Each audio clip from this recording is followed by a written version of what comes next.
చదువుదాం. లూకా సువార్త 21వ అధ్యాయం 27వ వచనం అందరం కలిసి చదువుకుందాం. అప్పుడు మనుష్య కుమారుడు ప్రభావముతోను మహామహిమతోను ప్రభు సహాయం కొరకు చిన్న ప్రార్థన చేసుకుందాం. పరిశుద్ధమైన తండ్రి, మీకు స్తోత్రాలు. మీరు ఇచ్చిన సమయం బట్టి మీకు వందనాలు చెల్లిస్తున్నాం. మీ లేఖన భాగాన్ని బట్టి వందనాలు. ఈ సమయంలో ప్రభా గడిచిన దినాల్లో చాలా మంది సహాయం దయచేసి మరొక దినాలు మా జీవితాలు బహుమానం ఇచ్చి ఈ దినాలు బైబిల్ స్టడీ కలిగి ఉండడానికి మీరు ఇచ్చిన కృపను బట్టి స్తోత్రాలు. వాక్యం ధ్యానించడానికి నిలబడబోతున్న జ్ఞాపకం చేసుకునండి.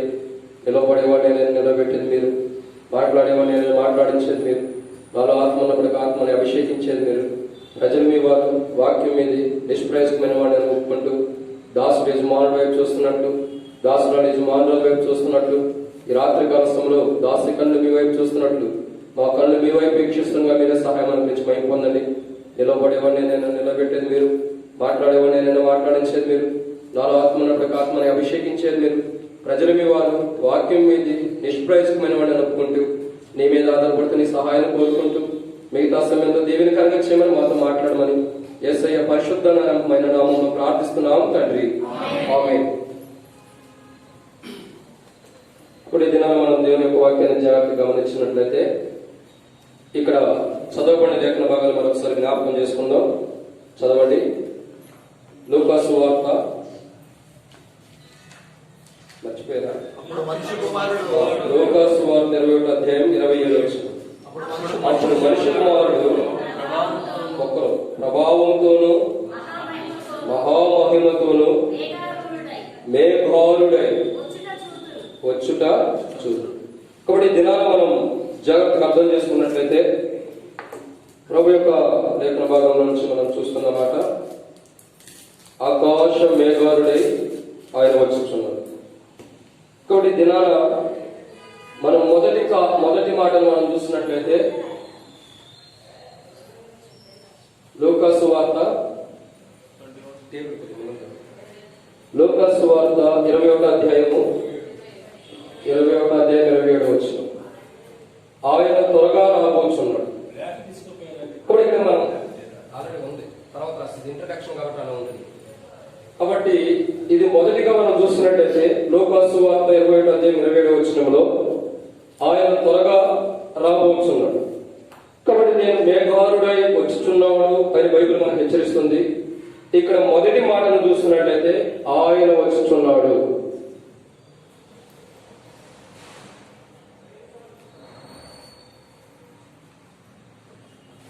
ఆయన వచ్చుచున్నాడు.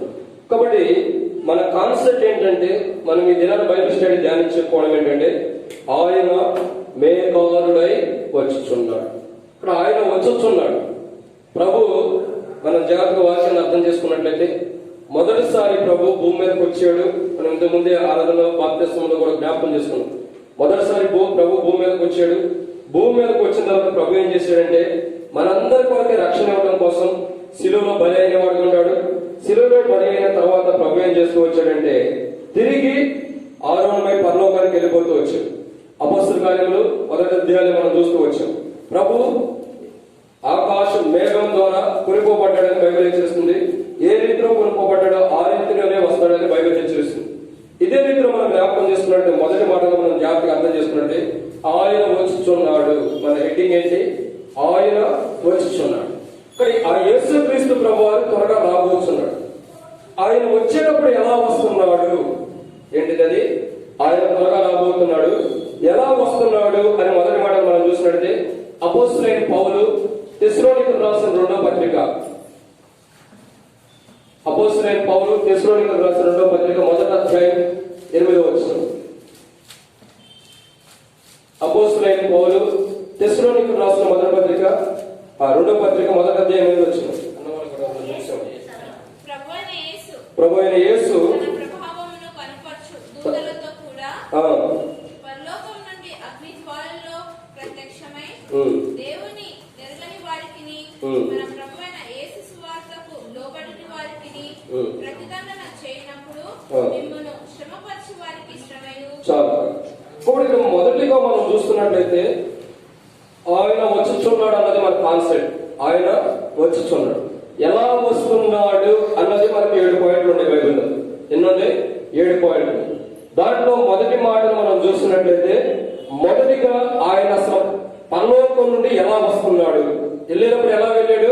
మేఘం ద్వారా కొనుక్కోబడ్డాడు, ఆకాశం మామూలు మేఘం ద్వారా కొనుక్కోబడ్డాడు. దేవదూతలు వచ్చి చెప్తారు కదా, ఏ రీతిలో ప్రభు వెళ్ళడం చూసారో అదే రీతిలో ప్రభు దిగువచ్చు చూస్తారట. కానీ మొదటిగా యేసు ప్రభువుని మరలా భూమి మీదకి రాబోతున్నాడు. భూమి మీదకి వచ్చినప్పుడు ఎక్కడికి వస్తున్నాడు? మధ్యాకాశానికి వస్తున్నాడు. మధ్యాకాశానికి వచ్చి ఏం చేస్తున్నాడు అన్నది మనం ఇవన్నీ కూడా మనం కొన్ని నెలల కింద మనం ధ్యానించిన వారు ఉన్నాం. మొదటి మాట మనం జాగ్రత్తగా అర్థం చేసుకుంటే, ఆయన వస్తున్నాడు. ఆయన వచ్చేటప్పుడు ఎలా వస్తున్నాడంటే అగ్ని జ్వాలలతో వస్తున్నాడు. కానీ మొదటిగా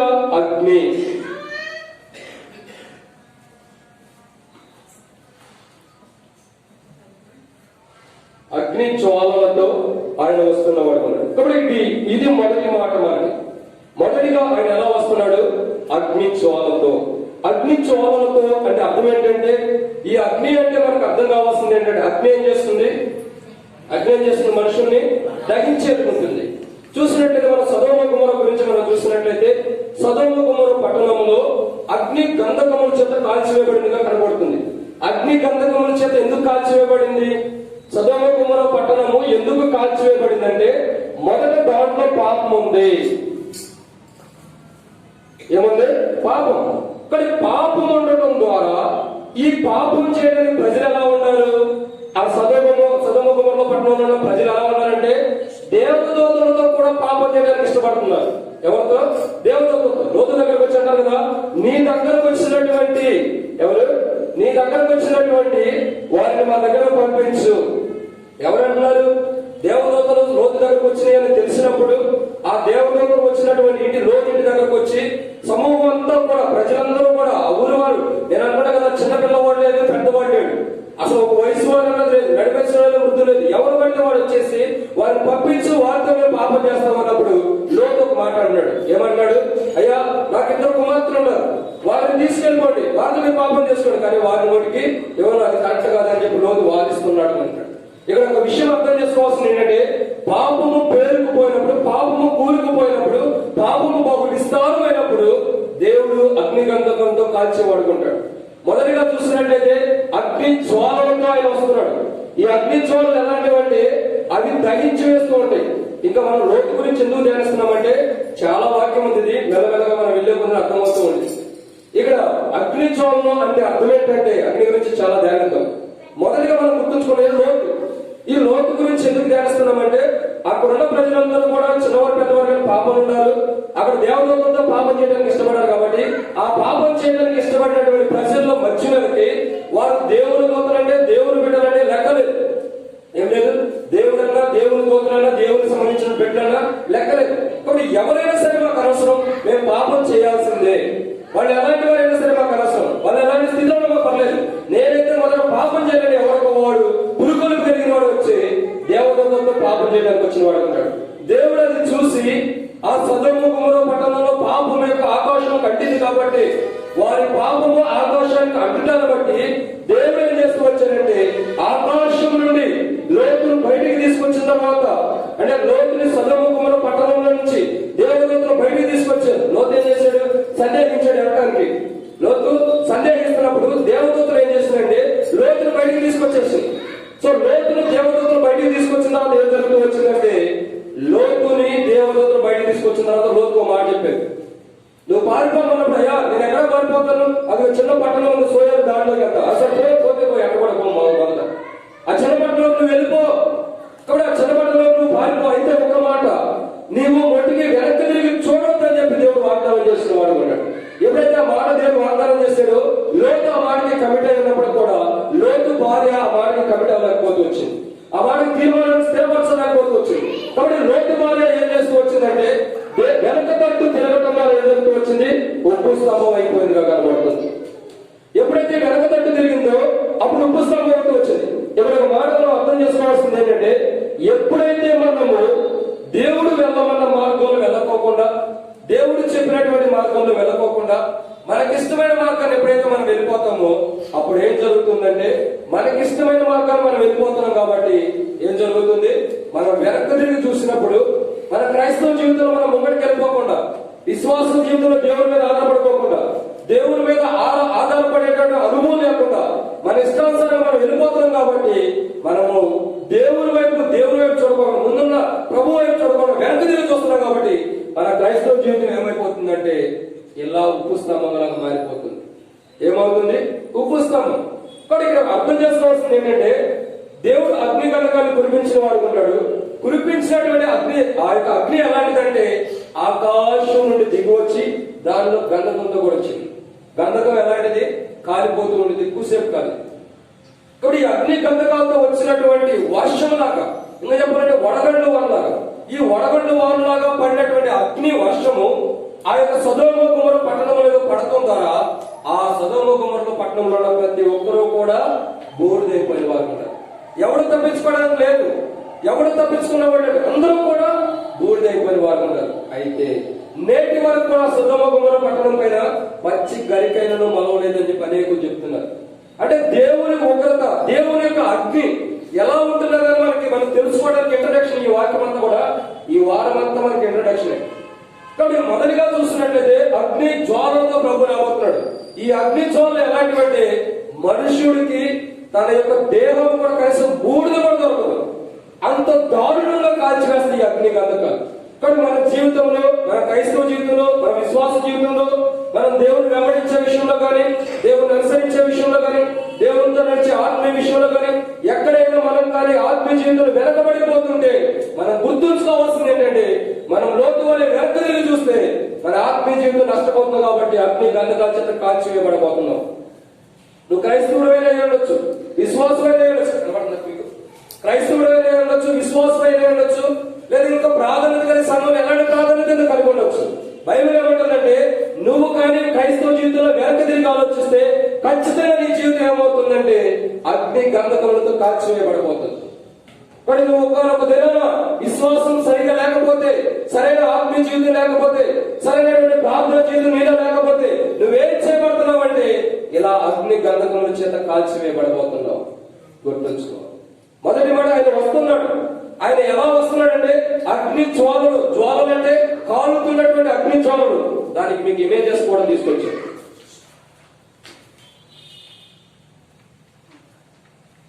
సో ఇది అగ్ని జ్వాలలు అంటే అర్థం ఏంటంటే, ఇక్కడ రాయబడుతున్న మాట మనం చూసినట్లయితే అగ్ని జ్వాలలు అంటే ఏంటి ఇది. కానీ ఇక్కడ మనం గుర్తుంచుకోవాల్సిన కోణం ఏంటంటే ఇది అగ్ని జ్వాలలు.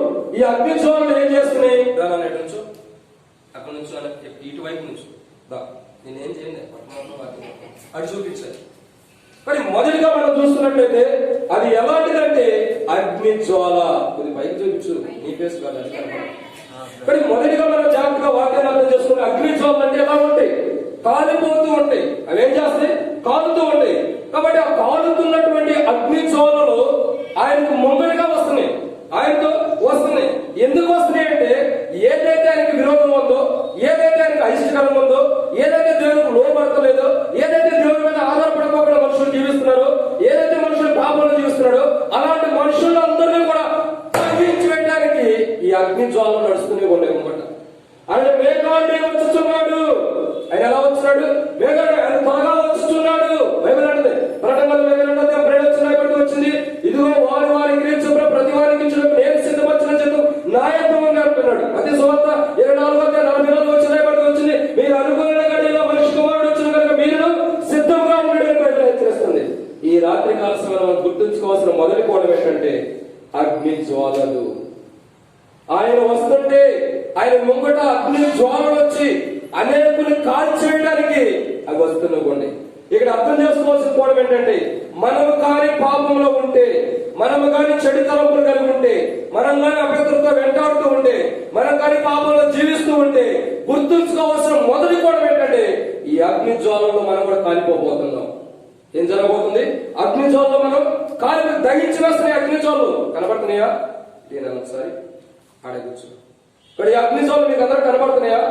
ఎంత గొప్పగా ఉండేవో. ఇంకా హెచ్డి ప్రింట్ తీస్తే బాగుండేది, సమయానికి దొరకలేదు రండి, ఈసారి వచ్చి చేస్తాం.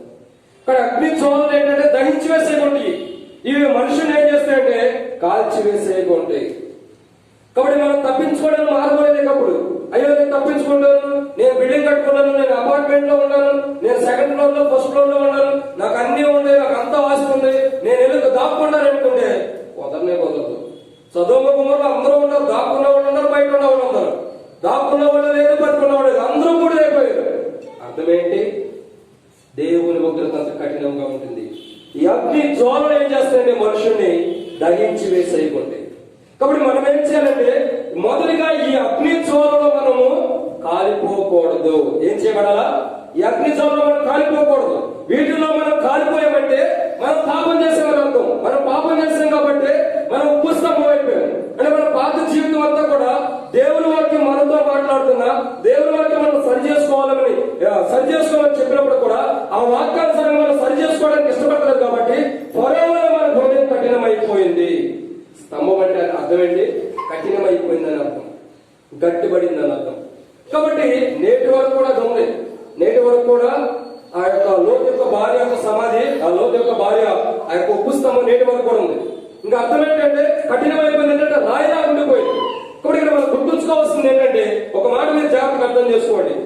ఏదైనటువంటి ఒక ముద్ద తీసుకొచ్చి, మనం ఇంకా చెప్పాలంటే చపాతీ ముద్ద అనుకోండి, తీసుకొచ్చి ఇక్కడ కొట్టేవనుకో, దీని దాటి అవతలకి వెళ్ళిద్దా?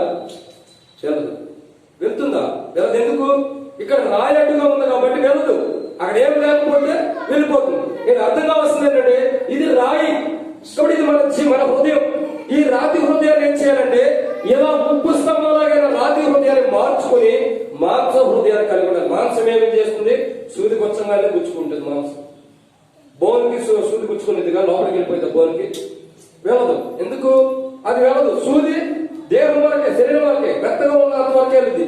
కానీ మన యొక్క హృదయం కూడా మెత్తని హృదయం లాగా ఉంటే ఏం జరుగుతుందంటే, ఈ వాక్యం మన హృదయంలోకి వచ్చి ఏదైతే అవాస్తవం ఉందో, ఏదైతే అపవిత్రమైన ఉందో దాన్ని తొలగించేది ఉండదు. కానీ మొదటి మాట ఇక్కడ మనం గుర్తుంచుకోవాల్సిన కూడా ఏంటంటే, ఆయన ఎలా వచ్చుతున్నాడంటే అగ్ని జ్వాలలతో వచ్చుచున్నాడు.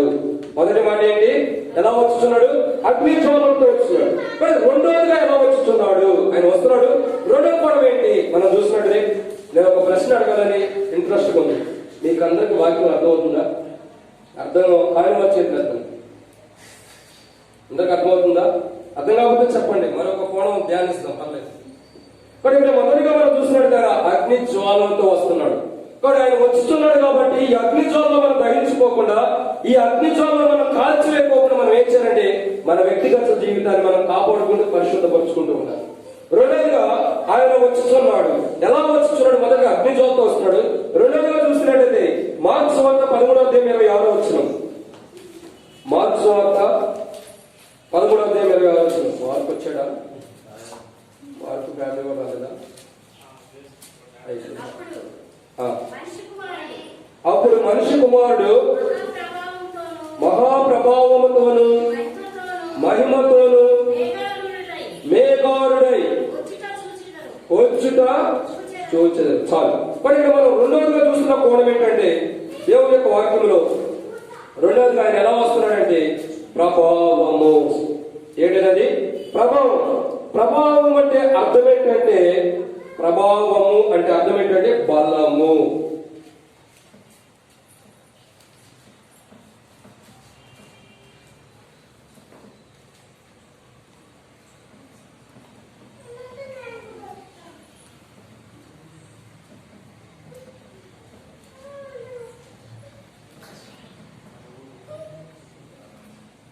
ప్రభావము. కాబట్టి రెండోదిగా, మొదటిగా అగ్ని, రెండోదిగా ఎలా వచ్చుతున్నాడు? ప్రభావము. ప్రభావం అంటే అర్థం ఏంటి? బలం. కాబట్టి ఆయన ఎలా వచ్చుతున్నాడంటే బలముతో వచ్చేవాడు అన్నాడు. ఎలా వస్తున్నాడు? బలం. ఆయన సిలువను ఎలా జయించాడు? సిలువను ఎలా జయించాడు? బలహీనతతో సిలువను జయించాడు. సిలువని బలహీనతతో జయించాడు. ఇంకా అర్థం కావాల్సింది ఏంటంటే, ఆయన దేహం అంతా బలహీనమైపోతూ వచ్చింది. ఆయన దేహం అంతా బలహీనమైపోతూ వచ్చింది. ఆయనలో దేహం బలహీనమైనప్పుడు కూడా ఆత్మ సిద్ధపరచబడింది. కాబట్టి సిద్ధపరచబడినటువంటి బలం కలిగిన ఆత్మతో సిలువను జయించిన వాడు అన్నాడు. కాబట్టి రాత్రి మనం రెండోదిగా జ్ఞాపకం చేసుకోవాల్సింది ఏంటంటే, ఆయన ఎలా వస్తున్నాడంటే మొదటిగా అగ్ని జ్వాలతో వస్తున్నాడు. రెండోదిగా ప్రభావముతో వస్తున్నాడు. ప్రభావం అంటే బలం. ఆయన బలముతో ఆయన వస్తున్నాడు. బైబిల్ రాయబడి వచ్చింది, ఇప్పుడు సాతానుకు యుద్ధం చేసిన తర్వాత ఇప్పుడు రాజ్యమును, బలమును, శక్తి మన దేవుని వాయను. చూడండి, ఇప్పుడు యుద్ధం చేసిన తర్వాత, సాతానుతో యుద్ధం చేసిన తర్వాత, సాతాన్ని 1000 ఏళ్ళు బంధించిన తర్వాత, సాతాన్ని 1000 ఏళ్ళు బంధిస్తాం. సాతానుతో యుద్ధం ఎవరు చేస్తున్నారు? దేవుని యొక్క దూతలు చేస్తున్నట్టుగా మనం చూస్తూ వస్తున్నాం. దేవుని దూతలు ఆ మీకాయేలు యుద్ధం చేసినప్పుడు, ఇప్పుడు ఆ యుద్ధంలో సాతాను ఓడిపోయిన తర్వాత 1000 ఏళ్ళు అతను పట్టుకుని 1000 ఏళ్ళు ఏం చేస్తున్నారు?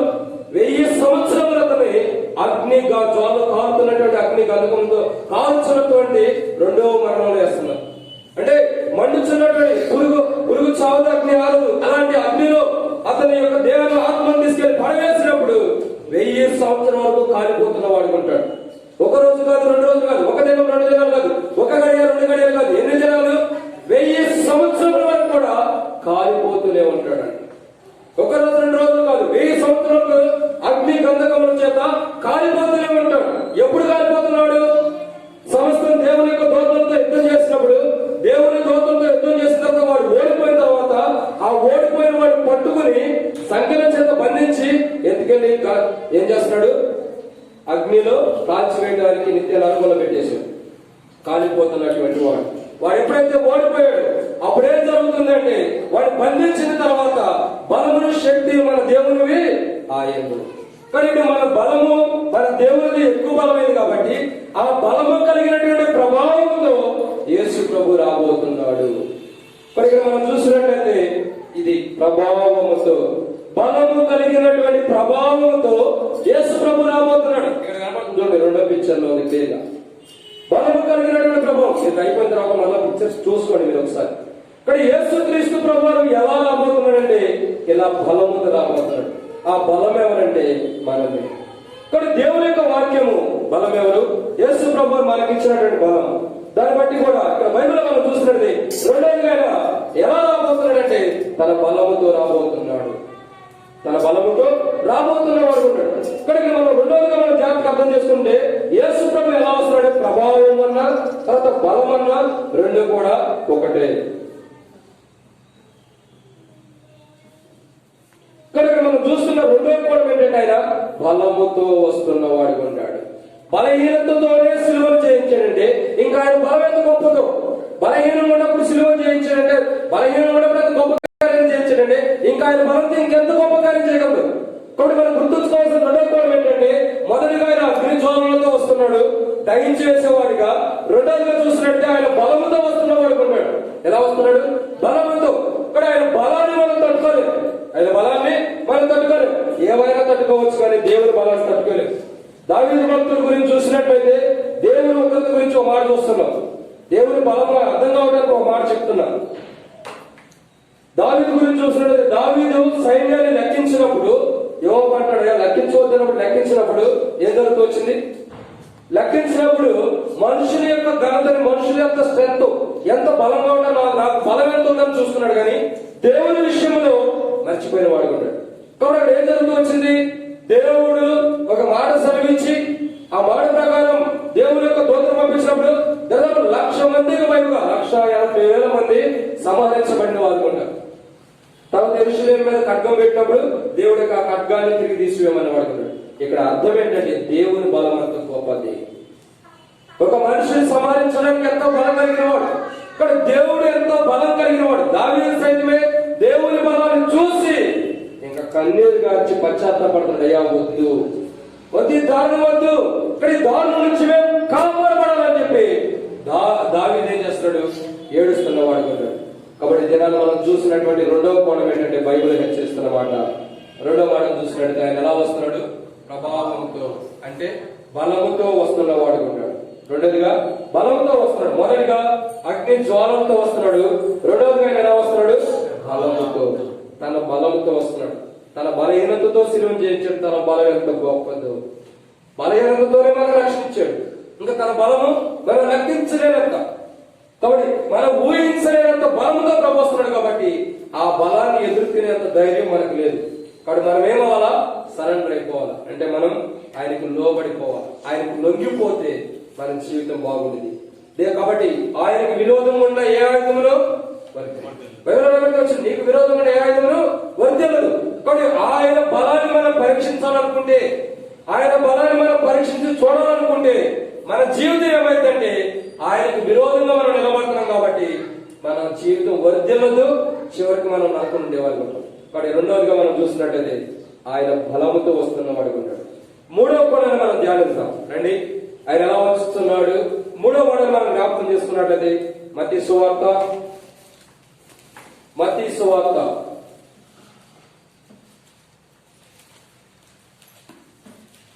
26వ అధ్యాయం 64వ వచనం.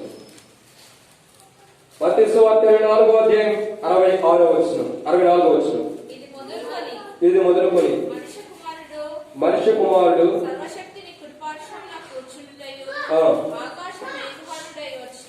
ఆకాశ మేఘారుడై వచ్చుటయు మీరు చూతురని చెప్పగా.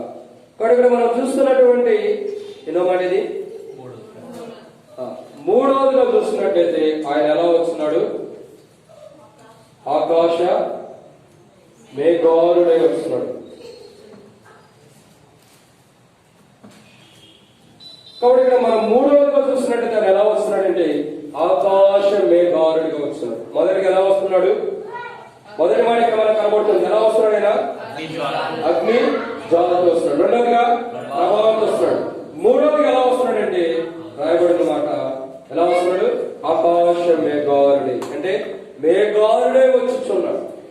ఆకాశ మేఘారుడు అంటే మనం అక్కడ చూసినట్టుగా మనకి ఇంకా అర్థం కావాల్సింది అంటే అపోస్తల కార్యంలో ఎవరైనా ఒకటి చదవండి. అపోస్తల కార్యంలో ఆయన మేఘం చేత కొనుక్కోబడినటువంటి సందర్భాన్ని ఒకసారి చదువు.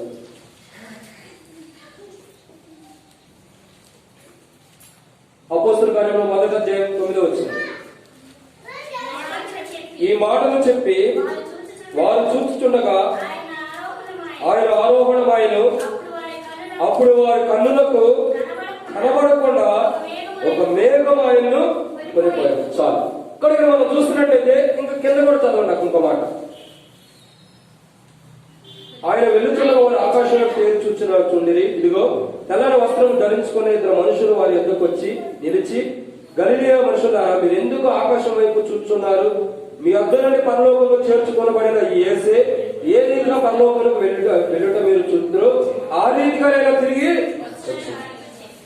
కాబట్టి మనం మూడవగా చూస్తున్నది ఏంటంటే ఆకాశ మేఘారుడే వచ్చుచున్నాడు.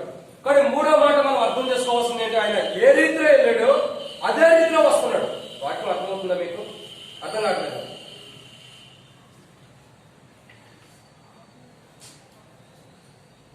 కాబట్టి దేవుని యొక్క వాక్యాన్ని మనం జాగ్రత్త చూసినట్టు మూడోదిగా ఆయన ఎలా వస్తున్నాడు? ఆకాశ మేఘారుడే. ఆకాశ మేఘాలు అంటే మేఘాన్ని ఆయన తన రథములుగా చేసుకుని వస్తున్నవాడు ఉన్నాడు. ఇప్పుడు ఇక్కడ మనం జాగ్రత్త చూసినట్లయితే ఆకాశ మేఘారుడు అంటే మీకు కనబడుతుందా? మేఘం మీద వస్తున్నవాడు ఉన్నాడు. ఇక్కడ అర్థం ఏంటంటే మనం జాగ్రత్త చూసినట్లయితే తన మేఘాన్ని, ఆకాశంలో ఉన్న మేఘాన్ని మేఘారుడై ఆ మేఘం మీద మేఘాలు రథాలుగా చేసుకుని వస్తున్నవాడు ఉన్నాడు. కాబట్టి ఇక్కడ మనం జాగ్రత్త చూస్తున్న రథాలు ఎలా ఉంటాయి? బైబిల్లో పరలోకం నుండి దిగి వచ్చిన రథాలు ఉన్నాయి. పరలోకం నుండి దిగి వచ్చిన రథం ఉంది. ఏంటి ఆ రథము? ఏంటి ఆ రథం? అది చెప్పాలి పెద్దగా. అగ్ని రథం. ఏంటది? అది అగ్నిరథం. కాబట్టి ఏలియా ఎలీషా ఇద్దరు ఒకరు వెంబడి ఒకరు వెళ్తున్నారు. ఏలియానేమో కొనుక్కోబడాలి, ఎలీషా ఏమో వెంబడేస్తున్నాడు. నువ్వు వెళ్ళిన చోటుకి నేను వస్తా. రూతు లాగా ఉంటాడు. నీ దేవుడే నా దేవుడు, నువ్వు వెంబడించున్నాడు, నేను వెంబడిస్తున్నాడు ఆడంటే నేను ఆడ. ఇక విడిచిపెడతా వెళ్తూనే వస్తున్నారు. వెనకాల మనలాంటి వాళ్ళు అన్నారు, అయ్యా నీకు ఒక విషయం తెలుసా? ఏంటి? మీ వెళ్ళిపోతున్నట్టే ఏమంటున్నారు? మీ గురువు లేదంటే నీ యజమానుడు వెళ్ళిపోతున్నాడు, నీకు ఆ విషయం తెలుసా? వాళ్ళకి సంతోషంగా ఉంది, ఆయన చచ్చిపోతున్నాడు అన్నాడు. ఈయన అంటాడు, మాకు తెలుసు, మీరు ఎవరు పడినా మౌనం పడినా నాకు తెలుసు అన్ని, మీరేం మాట్లాడవు అసలు, మీరు మాకు చెప్పేది మేము మౌనం మాట. కాబట్టి ఏలియా వెళ్ళిపోతుండగా ఎలీషా వెంబడించిన వాడు ఉన్నాడు. ఎప్పుడైతే వెంబడించాడో ఇక వారిద్దరు బంధము విడిపోనంత బంధం కొట్టుందో, వారిద్దరు బంధం విడిపోనంత గట్టిగా ఉన్నప్పుడు చివరికి దేవుడు చూశాడు. ఎంతగా పరీక్షించాడంటే వాళ్ళు ఆ యొక్క నదిని దాటుకుంటూ వెళ్ళిపోయిన వాళ్ళు ఉన్నారు. అయినను విడిచిపెట్టారు. దాటుకుంటే యజమాని కూడా విడిచిపెట్టాల. చివరికి ఏం జరుగుతూ వచ్చింది? చివరికి దేవుడు చూసి ఆకాశం నుండి తన అగ్ని రథాలను పంపించి వారిద్దరిని డివైడ్ చేసి సపరేట్ చేసి ఏలని కొనిపోయాడు. అదే అగ్ని రథాల ద్వారా ఇంకా చూసుకోండి, మేఘాలుడే వస్తున్నాడంటే బహుశా నేను అనుకుంటాను ఆ మేఘాలే రథాలుగా చేసుకొస్తున్నాడు. ఆ రథాలు ఏంటంటే అగ్ని రథాలు అనుకోవచ్చు. కాబట్టి ఇక్కడ మనం చూస్తున్నట్టే మేఘాలుడే మేఘాన్ని రథంగా చేసుకుని మన దగ్గరికి వస్తున్న వాడుకున్నాడు. మేఘం ఏం చేస్తుంది? మనం చూస్తుండగానే నడిచిపోతే వెళ్ళిపోతూ ఉంది. మనం ఇక్కడ చూసే లోపల అది మన దగ్గర ఉంది, మనం దాటి వెళ్ళిపోయింది. కాబట్టి యేసుక్రీస్తు ప్రభువారు కూడా కనురేప పాటున మనం చూసే లోపటే ఆయన మేఘాలుడే వచ్చి వెళ్ళిపోయేవాడుగా ఉన్నాడు. ఇక్కడ మూడోదిగా మనం చూస్తున్న మూడో కోణం ఏంటంటే ఆయన తన మేఘాన్ని రథముగా చేసుకుని మేఘాలుడే వచ్చుచున్నాడు. మేఘం ద్వారా ఏ రీతిలో కొనుకోబడ్డాడు అదే మేఘం ద్వారా రాబోతున్న వాడు ఉన్నాడు. ఏ రీతిలో అయితే పరమలో కొనుకోబడ్డాడు అదే రీతిలో వస్తున్న వాడు ఉన్నాడు. ఆయన వచ్చినప్పుడు ఇక్కడ రాయబడుతున్న మాట ఏంటంటే మీరు ఏ రీతిలో అయితే ప్రభు వెళ్ళటం చూచారో అదే రీతిలో ప్రభు వస్తాడు.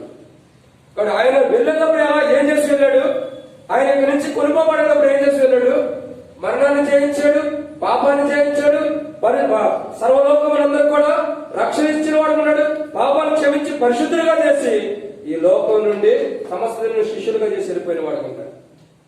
మరలా మేఘాలుడే రాబోతున్నాడు. మేఘాలుడే ఎందుకు వస్తున్నాడంటే ఎవరినైతే సిద్ధపరిచి లోకం నుంచి వెళ్ళిపోయాడో వారిని తీసుకెళ్ళడం కోసం వస్తున్నాడు. ఎవరినైతే సిద్ధపరిచాడో వారిని తీసుకెళ్ళడం కోసం వస్తున్నాడు. ఎవరిని సిద్ధపరిచాడు? శిష్యుని సిద్ధపరుచుకున్న వాడుగా ఉన్నాడు, అనేక మంది ప్రజలను సిద్ధపరిచిన వాడుగా ఉన్నాడు, అన్ని జనులు సిద్ధపరచుకున్న వాడుగా ఉన్నాడు, అనేకలు బలపరిచిన వాడుగా ఉన్నాడు. ఆయన బిడ్డలంటూ భూమి మీద ఎవరున్నారో వారిని తీసుకెళ్ళడానికి ఆకాశ మేఘాలుడే వచ్చుచున్నాడు. ఇక్కడ బైబిల్ మనకు తెలియవస్తున్న మూడో మాట ఏంటంటే ఆయన వచ్చుచున్నాడు. ఎవరు? ఆయన వచ్చుచున్నాడు. ఆయన ఎలా వస్తున్నాడు అని మనం చూస్తున్నట్లయితే మొదటిగా అగ్ని గంధకముతో వస్తున్నాడు, అగ్ని జ్వాలతో వస్తున్నాడు. రెండోదిగా ప్రభావం అంటే తన బలముతో వస్తున్నాడు. మూడోదిగా చూస్తున్నట్లయితే ఆకాశ మేఘాలుడి తన ఆకాశాన్ని రథాలుగా చేసుకుని వస్తున్నవాడు ఉన్నాడు. ఇక్కడ ప్రశ్న ఏంటంటే ఆయన ఆకాశ మేఘాలుడే వస్తున్నాడు. ఆయన ఎదుర్కోవడానికి మనం సిద్ధమా? ఆ వస్తున్న ఆకాశ మేఘాలుడే వస్తున్న ప్రభుని మనం ఎదుర్కోవడానికి మనం సిద్ధంగా ఉండాలి అనేది మన జీవితంలో మనం పరీక్షించుకోవాలి. ఎప్పుడైతే ఆయన ఎదుర్కోలేమో అప్పుడు నష్టపోయేవారు. ఎదుర్కొనే వారు ఉన్నారు బైబిల్లో. ఎవరున్నారు? ఎదుర్కొని వారు ఉన్నారు. ఎవరు? బుద్ధి లేని కనికలు. రైట్, బాగా చెప్పారు. బుద్ధి లేని కనికలు ప్రభుని ఎదుర్కోలేకపోయారు. ఎదుర్కోలేకపోవడం ద్వారా ఏం జరుగుతూ వచ్చింది?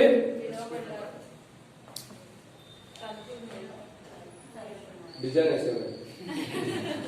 కాబట్టి తలుపులు ఏం చేయబడుతూ వచ్చినాయి? క్లోజ్ చేయబడుతూ వచ్చింది. ఓపెన్ చేసలేవు. ఎందుకు ఓపెన్ చేసలేవు? ఆయన ఆల్రెడీ వచ్చాడు. తర్వాత రమ్మన్నాడు.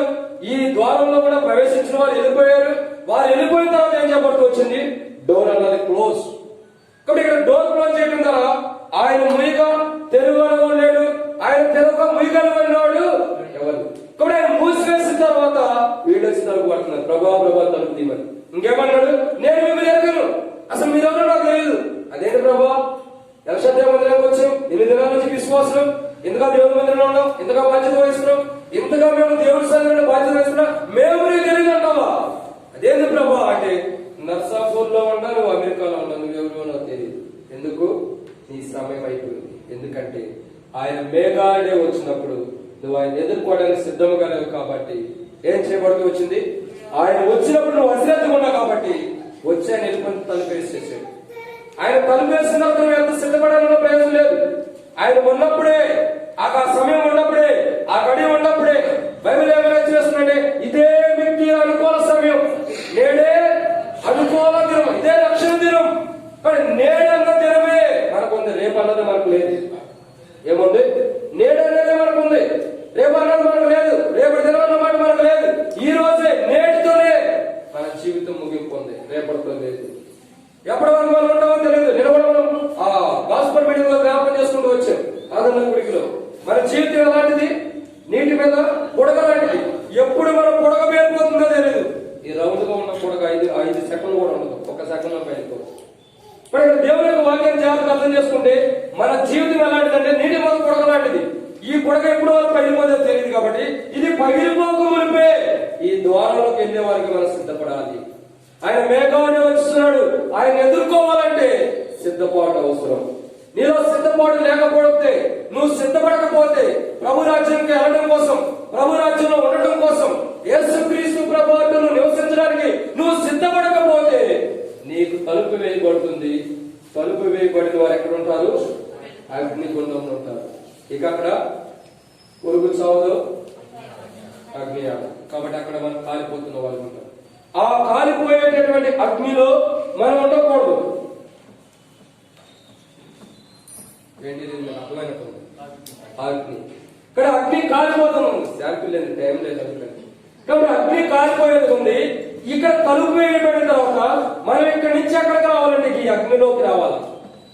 ఇక్కడి నుంచి మనం ఎక్కడికి రావాలి? అగ్నిలోకి రావాలి. ఎందుకు? ఫస్ట్ మనం ఈ లోకం నుండి దేవుడి దగ్గరికి వెళ్ళాము. ఇక్కడికి వెళ్ళే లోపల మనం అశ్రద్ధ కలిగి ఉన్నాం. ఇక్కడ సిద్ధపడినటువంటి 5 ఆల్రెడీ వెళ్ళిపోయారు లోపలికి. సిద్ధపడిన 5 వెళ్ళిపోయారు. సిద్ధపడకోకుండా ఉన్నటువంటి 5 ఏం చేశారు? ఇక్కడికి వచ్చారు. వీళ్ళు ఇక్కడికి వచ్చి ఈడ మామూలుగా అనిపించుకోవాల్సిన మాటలు అనిపించుకుని యూటాపం తీసుకుంటారు. ఇక్కడ అంతే. అర్థం ఏంటంటే వీళ్ళేమో డైరెక్ట్ వెళ్ళిపోయారు, మాట అనిపించుకోవడం లేదు. వీళ్ళేంటి వచ్చేది, నేనేమో మీరెవరో తెలియదు అన్నాడు. ఆ మాట కోసం వచ్చారు. అక్కడ వాస్తవం చెప్పాలంటే ఆ మాట అనిపించుకోవడానికి వచ్చి ఏం చేశారు? మనం తిరిగి వాళ్ళ జీవితానికి వాళ్ళు వెళ్ళిపోయారు. అంటే అర్థం ఏంటంటే ఇది మనం లౌకికగా ఉంటుంది, కానీ ఇది వాస్తవం. మన జీవితం రేపు ఇదే జరగబోతుంది. మన జీవితం ఏమవుతుంది? ఇదే జరగబోతుంది. ఎందుకంటే మనం సిద్ధపడితే డైరెక్ట్ గా తలుపులో గుండా లోపలికి వెళ్తాం. మనం సిద్ధపడకపోతే ఇక్కడికి వెళ్ళి అవమానం పొంది తిరిగి మన దగ్గరికి రావాల్సి వచ్చింది. ఈ దినం రాకమునిపే, ఈ గడియ రాకమునిపే ఆయన ఎదుర్కోవడం కోసం మనం సిద్ధపడాలి. ఈ బుద్ధి కలిగిన కన్యకలు 5 ఏ రీతిలో అయితే సిద్ధపడ్డారో అదే రీతిలో మనం కూడా సిద్ధపడాలి. ఎప్పుడైతే వీళ్ళు సిద్ధపడారు కాబట్టి డైరెక్ట్ గా ఆకాశం మేఘాలు వచ్చినప్పుడు ఎదుర్కొని మేఘం కొనుక్కోబడ్డారు. వీళ్ళు సిద్ధపాటు లేదు కాబట్టి వీళ్ళు వెళ్ళి రివర్స్ వచ్చి నరకంలో కాలిపోతున్నారు. మన పరిస్థితి ఎలా ఉంది? మన ఆత్మీయ జీవితం ఎలా ఉంది? ఇలా ప్రభువుని సిద్ధపడి ప్రభు యొక్క గడియలో ప్రభు యొక్క తలుపు తెరవబడినప్పుడు ఆ గుమ్మంలో ప్రవేశించే వాళ్ళు ఉన్నామా, లేక ఇలా ఉన్నామా? ప్రభు దగ్గరికి వెళ్ళి ప్రభు ద్వారా మాట అనిపించుకుని, ప్రభు ద్వారా నిద్ర పొంది, ప్రభు ద్వారా అవమానాలు పొంది తిరిగి మనం నరకంలో కాలిపోయే వాళ్ళు ఉంటామా? మన జీవితం ఎలా ఉంది? పరీక్షించుకుంటాం. బైబిల్ మనకు తెలియపరచబడుతున్న మాట మూడవదిగా, ఆయన మేఘాలుడై వచ్చుచున్నాడు. ప్రతి నేత్రము ఆయన చూచును. చూచిన నేత్రం అంతా కూడా ఏం చేస్తుంది? రొమ్ము కొట్టుకుని ఎదుగుంటుంది. మీరు కూడా అగ్ని అవన్నీ ఇవ్వకండి. మీకు బుక్స్ ఇచ్చారని చెప్పి అవన్నీ రాయవాకండి. కాబట్టి ఇక్కడ మనం చూస్తున్నటువంటి మూడవ పదం ఏంటంటే ప్రతి నేత్రం ఆయన చూస్తుంది. ఆయన మేఘాలు వచ్చినప్పుడు ఏం చేస్తారు? అందరూ రొమ్ము కొట్టుకుంటారు. ఎందుకు? ఎవరు రొమ్ము కొట్టుకుంటున్నారు? సిద్ధపడకోకుండా వెళ్ళి రివర్స్ వచ్చారు. చూసారా ఎలా ఉంటారు? వెళ్తారు. వాళ్ళకి ఎలా ఉంటుందంటే ఎప్పుడు తిట్టు తింటేనే బాగుంటుంది. నన్ను ఆశీర్వదిస్తే బాగోదు. ఎలా ఉంటుంది? తిట్టు తింటేనే బాగుంది. చక్కగా అమ్మ బాగుంది అనుకుంటారు. చిన్నపిల్లలు చూడండి, మన పిల్లలు మనం తిడితేనే వాళ్ళు కరెక్ట్గా సంతోషంగా ఉంటారు, నవ్వుతూ ఉంటారు, మనకు తింటా ఉంటుంది. ఎందుకు? అప్పుడు నవ్వుతానుకున్నది అప్పుడు ఏడవాలి ఆయన తిరిగి. కాబట్టి మనం చూస్తున్న మూడో కోణం ఏంటంటే ఆయన మేఘాలుడే వచ్చుచున్నాడు. ప్రతి నేత్రం ఆయన చూసి రొమ్ము కొట్టుకోకుండా, ఆ రొమ్ము కొట్టుకునే వారిలో మనం ఉండకోకుండా ఉండాలంటే సిద్ధపాటు అవసరం. ఎప్పుడైతే మనం సిద్ధపడతామో అప్పుడు మన జీవితం ఆయన వచ్చినప్పుడు ప్రభా ఇదిగో నేను ఈ బిడ్డను ఎదుర్కొనేవారు ఉంటాం, లేకపోతే విడిచిపెట్టబడతాం. ఇది మూడవ మాట. 4వ మాట చూడాలండి. 4వ విషయాన్ని మనం జ్ఞాపకం చేసుకున్నట్లయితే ప్రభు యొక్క వాక్యంలో నుంచి ఒక మాట రాయబడుతుంది. మత్తయి సువార్త 24:30 వచ్చింది. మత్తయి సువార్త 24:30.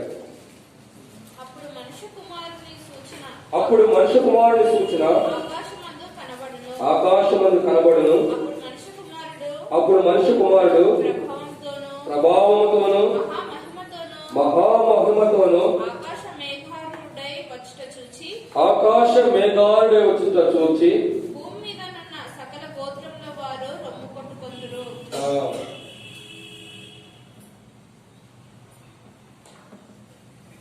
ఇక్కడ మనం చూస్తున్నటువంటి 4వది ఏంటంటే మహిమ, గ్లోరీ.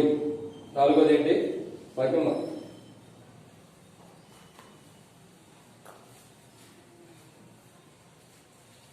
మత్తయి సువార్త 24:30.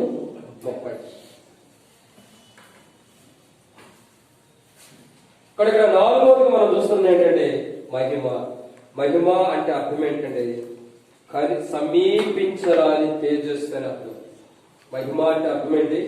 తేజస్సు, వెలుగు అని మనకి అర్థంగా చేయబడింది. కానీ బైబిల్ రాబట్టి వచ్చింది, ఎవరు సమీపించరాని తేజస్సులో ఆయన మాత్రమే ఉండి ఏం చేస్తున్నాడు? అమరత్వాన్ని కలిగిన దేవుడు. అమరత్వాన్ని అంటే ఇక్కడ అర్థం ఏంటంటే ఎవరు సమీపించరాని మహిమ కలిగినటువంటి మహిమతో ఆ వెలుగుతో ప్రభు వస్తున్నాడు. దానికి మనం అర్థంగా శాంపుల్ ఇవన్నీ ఇది చూసినట్లయితే మహా వెలుగు. ఎవరు సమీపించలేరు ఆ వెలుగులో, ఆ వెలుగులోకి ఎవరు సమీపించలేరు, అంత గొప్ప మహిమ. ఇంకా ఈ మహిమను గురించి మనం జాగ్రత్తగా చూసినట్లయితే మోషే ప్రత్యక్ష గుడారంలోకి వెళ్ళినప్పుడు దేవుని యొక్క మహిమ దిగి వచ్చిన తర్వాత ఆ ప్రత్యక్ష గుడారంలో నుంచి మోషే బయటకు వచ్చిన తర్వాత ఇశ్రాయేలు ప్రజలందరూ కూడా, ఇప్పుడు రెఫరెన్స్ చూస్తే సమయం లేదు అందుకే కృతం వచ్చి వస్తాం. ఇశ్రాయేలు ప్రజలందరూ కూడా మరి ఇశ్రాయేల్ ప్రజల దగ్గరికి మోషే బయటకు వచ్చినప్పుడు, గుడారం నుంచి బయటకు వచ్చి ఇశ్రాయేల్ ప్రజల దగ్గరికి వచ్చినప్పుడు ఇశ్రాయేల్ ప్రజలందరూ కూడా మోషే ముఖాన్ని చూడలేకపోయారు. మోషే ముఖాన్ని చూడలేకపోయారు. చూడలేక మోషే అంటారు కదయ్యా, నువ్వు టవల్ కప్పుకో, ఒక టవల్ ముసుగు వేసుకో, మేము మీ ముఖాన్ని చూడలేకపోతున్నాం అంటే అంత తేజస్సు కలిగినటువంటి దేవుని యొక్క మహిమ మోషేకు అనుగ్రహించిన వాడుకున్నాడు. ఇక్కడ అర్థం ఏంటంటే ఆయన మహిమ ఎలాంటిదంటే మనము చూడలేనటువంటిది. మనం సూర్యుని చూడగలుగుతామా? సూర్యుని మనం కన్నులా చూస్తామా? ఎవరైనా 10 నిమిషాలు చూసిన తర్వాత నాకు చెప్పండి, ఎవరైనా చూడగలిగినట్టు? ఒక 2 సెకండ్లే మనం చూడలేం. అయితే ఇక్కడ అర్థం ఏంటంటే ఈ సూర్యుని సృష్టించిన సృష్టినే చూడలేకపోయినప్పుడు సృష్టికర్తను మనం ఎలా చూడగలుగుతాం? ఆ సూర్యుని సృష్టించిందే ఈయన్నే ఆ సూర్యుడే చూడలేనప్పుడు ఈయన ఎలా చూడగలుగుతాం? కోటి సూర్యుడు తేజస్సు కంటే ఇంకా మించిన వాడు. కోటి సూర్యుడు, ఒక సూర్యుడే మనకు ఉంది, కోటి సూర్యుడు తేజస్సు కంటే మించిన తేజస్సు కలిగిన వాడు. కాబట్టి ఇది నాలుగోదిగా మనం చూసినట్లయితే ఆయన మహిమ అంటే అర్థం ఏంటంటే వెలుగు. కాబట్టి ఎవరు సమీపించలేనటువంటి వెలుగుతో ఆయన వస్తున్నాడు. పల్లె వెలుగు కాదండి, పల్లె వెలుగు అనుకుంటారు, అది కాదు, పల్లె వెలుగు అంటే బస్సు. ఇక్కడ ఎవరు సమీపించినటువంటి వెలుగుతో ఆయన వస్తున్నవాడు ఉంటాడు. ఇక్కడ మనం ఏం చేయాలంటే ఈ వెలుగులో మనం వెలుగు సంబంధులుగా ఉంటే ఈ వెలుగులో వెళ్తాం. అదే మనం చీకటి సంబంధులుగా ఉంటే ఎక్కడికి వెళ్తాం? చీకటికి వెళ్తాం. అమర్ చదవండి, ఎక్కడుంది? మొదటి యోహాను రాసిన పత్రిక, మొదటి యోహాను రాసిన పత్రిక 1వ అధ్యాయం. మొదటి యోహాను రాసిన పత్రిక 1వ అధ్యాయం 7వ వచనం. అయితే 6 నుంచి చదవండి. ఆయనతో కూడా సహవాసం గలవారమని చెప్పుకొని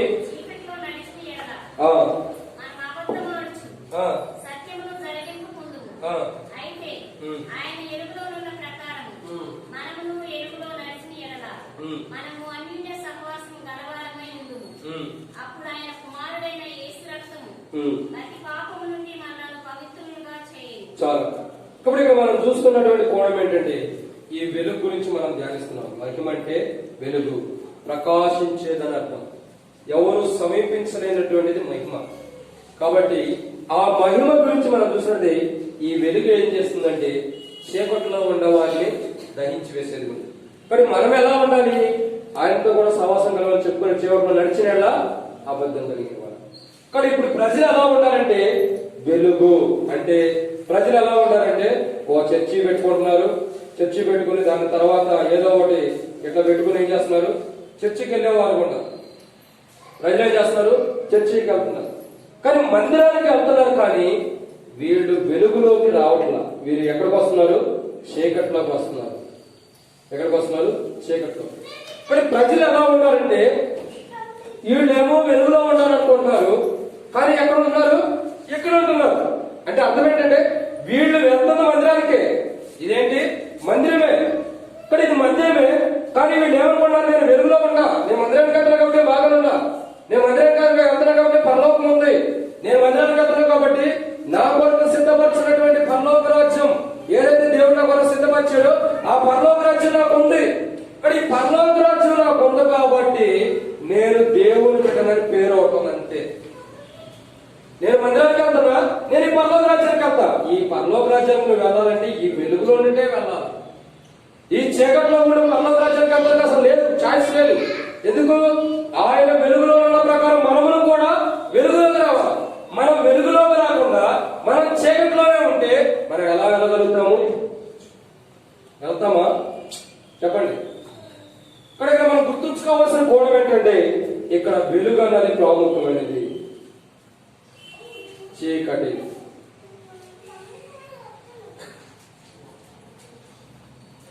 ఇక్కడ మనం రెండోగా చూస్తున్నాడు, ఇక్కడ నాలుగో చూసినట్టు ఈ వెలుగులో కూడానే మనం ఈ పరలోక రాజ్యానికి వెళ్ళాలి. ఈ చీకట్లో కూడా వెళ్ళాలంటే వెళ్ళలేము. అంటే అర్థమేంటి? బైబిల్ ఏమంటుందంటే మనలో వెలుగు ఉందని మనం చెప్పుకోవడం వరకే. మనలో వెలుగుందని మనం చెప్పుకుని చీకటి జీవితాన్ని కలిగిన ఎడల మనం ఆయన అబద్ధికులుగా చేసిన వారం అవుతున్నాము.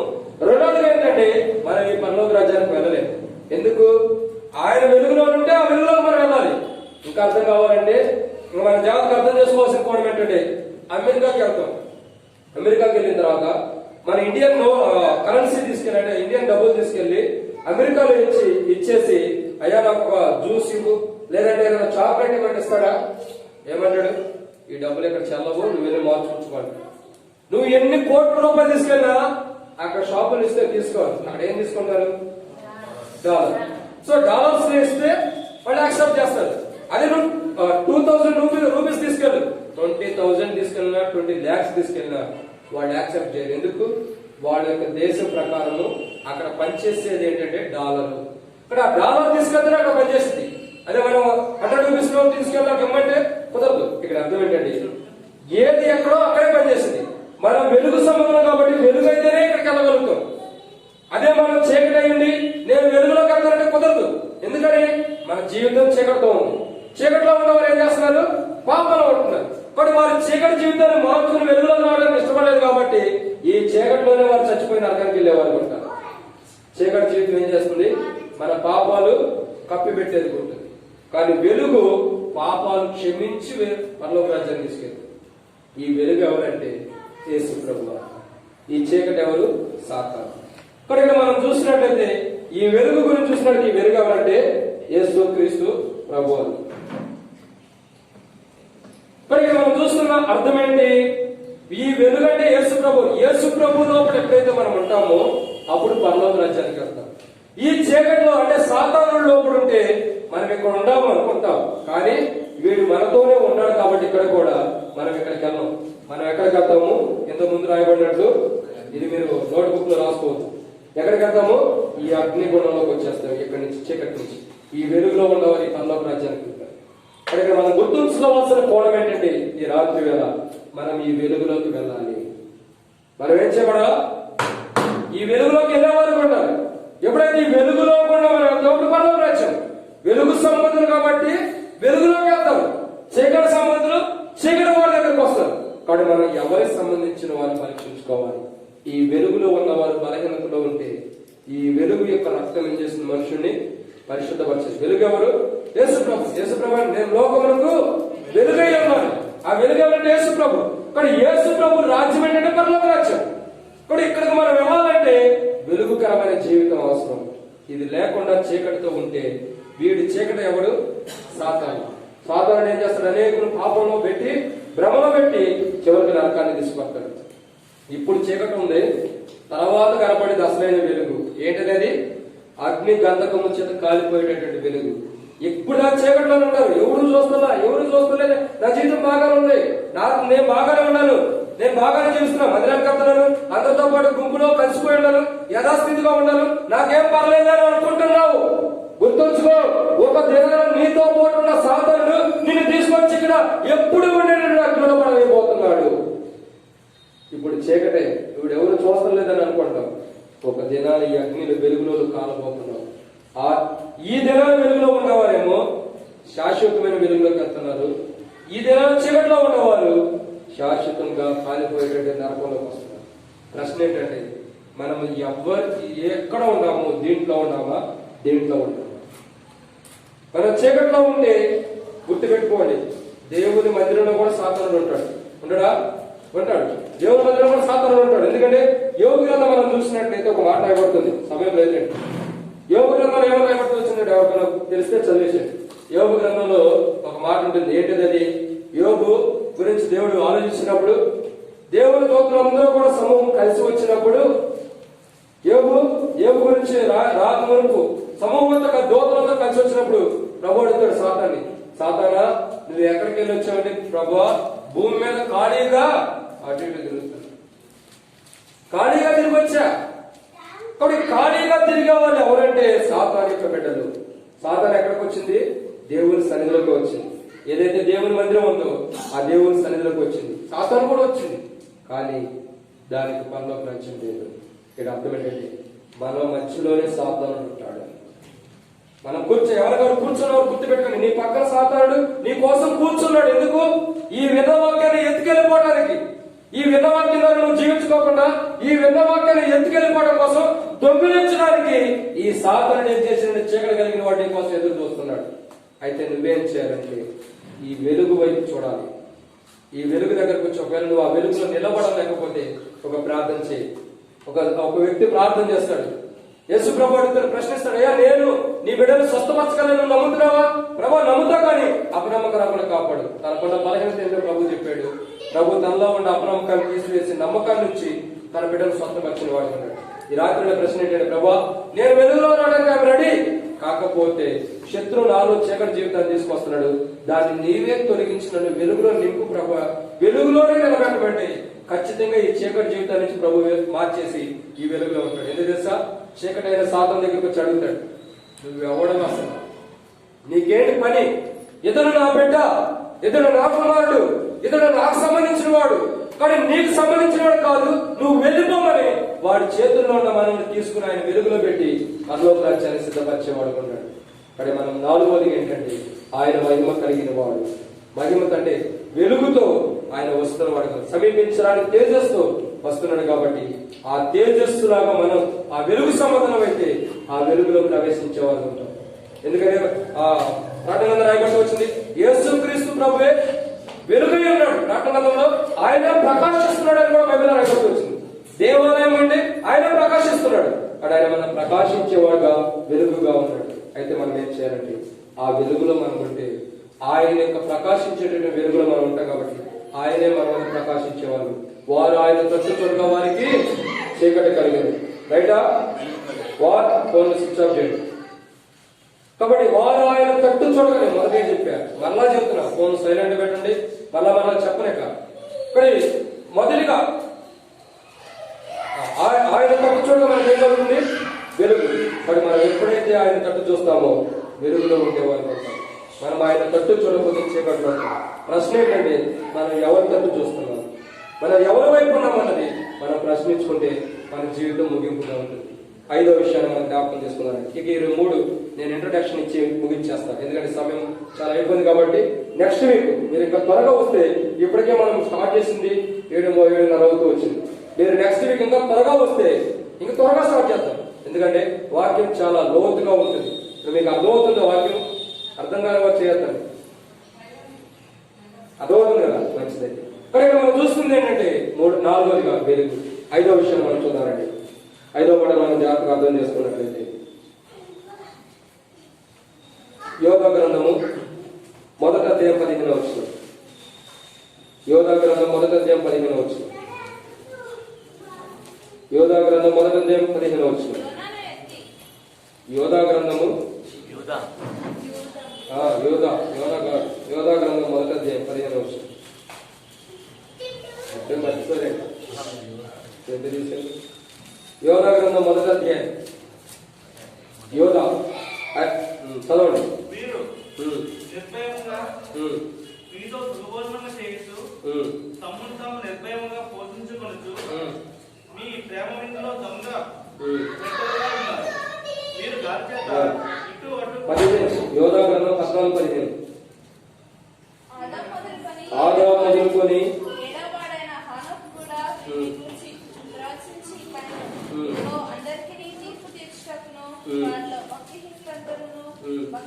భక్తిహీనముగా చేసిన వారి భక్తిహీన క్రియలని గురించి భక్తిహీనులైన పాపులు తనకు విరోధంగా చెప్పిన కఠినమైన మాటలన్నింటినీ గురించి వారిని ఒప్పించటకును ప్రభు తన వేవేల పరిశుద్ధుల పరివారంతో వచ్చాను. పడకూడదు. ఇక్కడ మనం చూస్తున్నటువంటి చివరిగా 5వ మాటను మనం చూసినట్లయితే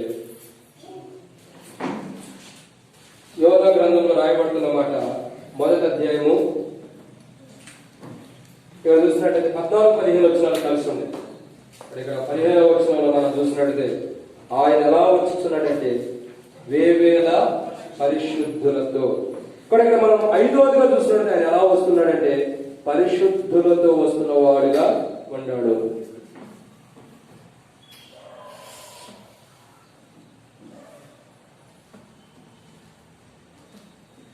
కాబట్టి ఇక్కడ మనం జాగ్రత్తగా మనం చూసినట్లయితే ఆయన వస్తున్న వాడు ఉంటాడు.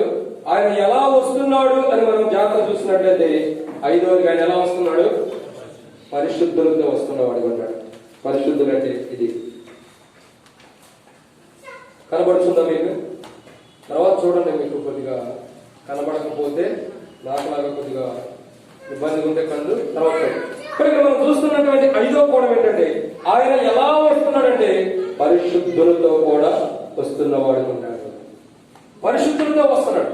ఈ పరిశుద్ధులు ఎవరు? ఈయన ఎప్పుడు వస్తున్నాడంటే భూమి మీదకి వస్తున్నాడు. భూమి మీదకి వస్తున్నవాడు ఉన్నాడు. భూమి మీదకి వచ్చినప్పుడు ఎలా వస్తున్నాడంటే పరిశుద్ధులుగా వస్తున్నాడు. ఎలా వస్తున్నాడు? పరిశుద్ధులుగా, అంటే పరిశుద్ధత కలిగిన వాడిగా వస్తున్నాడు. భూమి మీదకి ఎలా వస్తున్నాడు? పరిశుద్ధులుగా. మళ్ళీ ఇంకోసారి చెప్తాము. నోట్స్ ఉందమ్మా మీకు? నోట్స్ లేవా? వాళ్ళిద్దరికి నోట్స్ కావాలి. అయిపోయినాయి మన ఇచ్చేసాం. ఇక్కడ మనం చూస్తున్నట్లయితే మొదటి మాటలు మనం చూస్తున్నాం కదా. మొదటికి ఎలా వస్తున్నాడు అంటే వెనకొచ్చిన వారికి గుర్తుంచుకోవడం కోసం మళ్ళా మనం కూడా జ్ఞాపకం చేసుకోవడం జరుగుతుంది. మొదటిగా ఎలా వస్తున్నాడు? అగ్ని జ్వాలలతో వస్తున్నాడు. మీరు రాసుకున్నది చెప్పండి. రెండోదిగా ఎలా వస్తున్నాడు? ప్రభావం వస్తున్నాడు. మూడోదిగా ఆకాశ మేఘాలపై వస్తున్నాడు. నాలుగోదిగా ఎలా వస్తున్నాడు అంటే మహిమ, అంటే వెలుగు. ఎవరు సమీపించాలనేటువంటి వెలుగుతో వస్తున్నాడు. 5వదిగా ఆయన ఎలా వస్తున్నాడంటే పరిశుద్ధులతో వస్తున్నాడు. ఎలా వస్తున్నాడు? పరిశుద్ధులు. ఈ పరిశుద్ధులు అంటే ఎవరు? మన రాసిన పత్రిక 1వ అధ్యాయం 7వ వచనం ప్రకారం యేసు ప్రభు రక్తం ద్వారా కడగబడిన వారు పరిశుద్ధులు. ఆయన పరిశుద్ధులతో వస్తున్నాడు. గుర్తుంచుకోండి, ఇది ప్రాముఖ్యమైనది. ఈ పరిశుద్ధులు ఎవరంటే ఎవరు? చెప్పండి, కథగా చెప్పండి. ఇంకా ఆల్రెడీ మీకు గిఫ్ట్ ఇచ్చేసాం.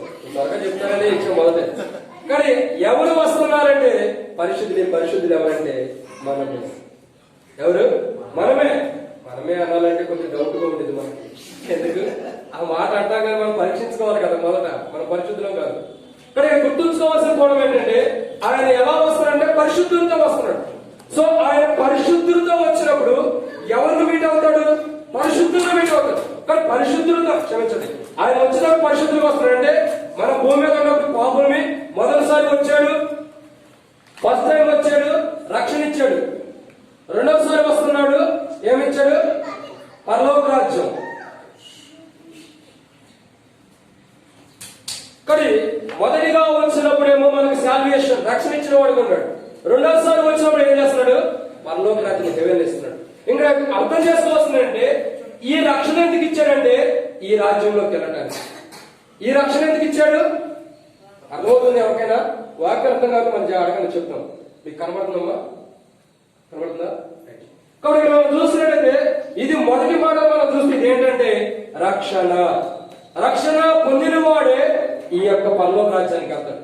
ఈ రక్షణ పొందకోకుండా సిన్నర్, ఇది అసలే ఇది అసలే రెండో ఓడగాలండి. కాబట్టి ఇది కలిగిన వాడు నరకానికి వెళ్ళిపోతాడు. ఇక్కడ ఆల్రెడీ పాత్ర రెడీగానే ఉంది. సో ఇది హెవెన్, ఇది పరలోక రాజ్యం. ఈ పరలోక రాజ్యానికి ప్రజలు వెళ్ళాలంటే, ఈ పరలోక రాజ్యంలో ప్రజలు ఉండాలంటే ఏం చేయాలా? ఈ పరలోక రాజ్యానికి వెళ్ళాలంటే రక్షణ అవసరం. ఈ నరకానికి వెళ్ళాలంటే పాపం అంటే చాలు.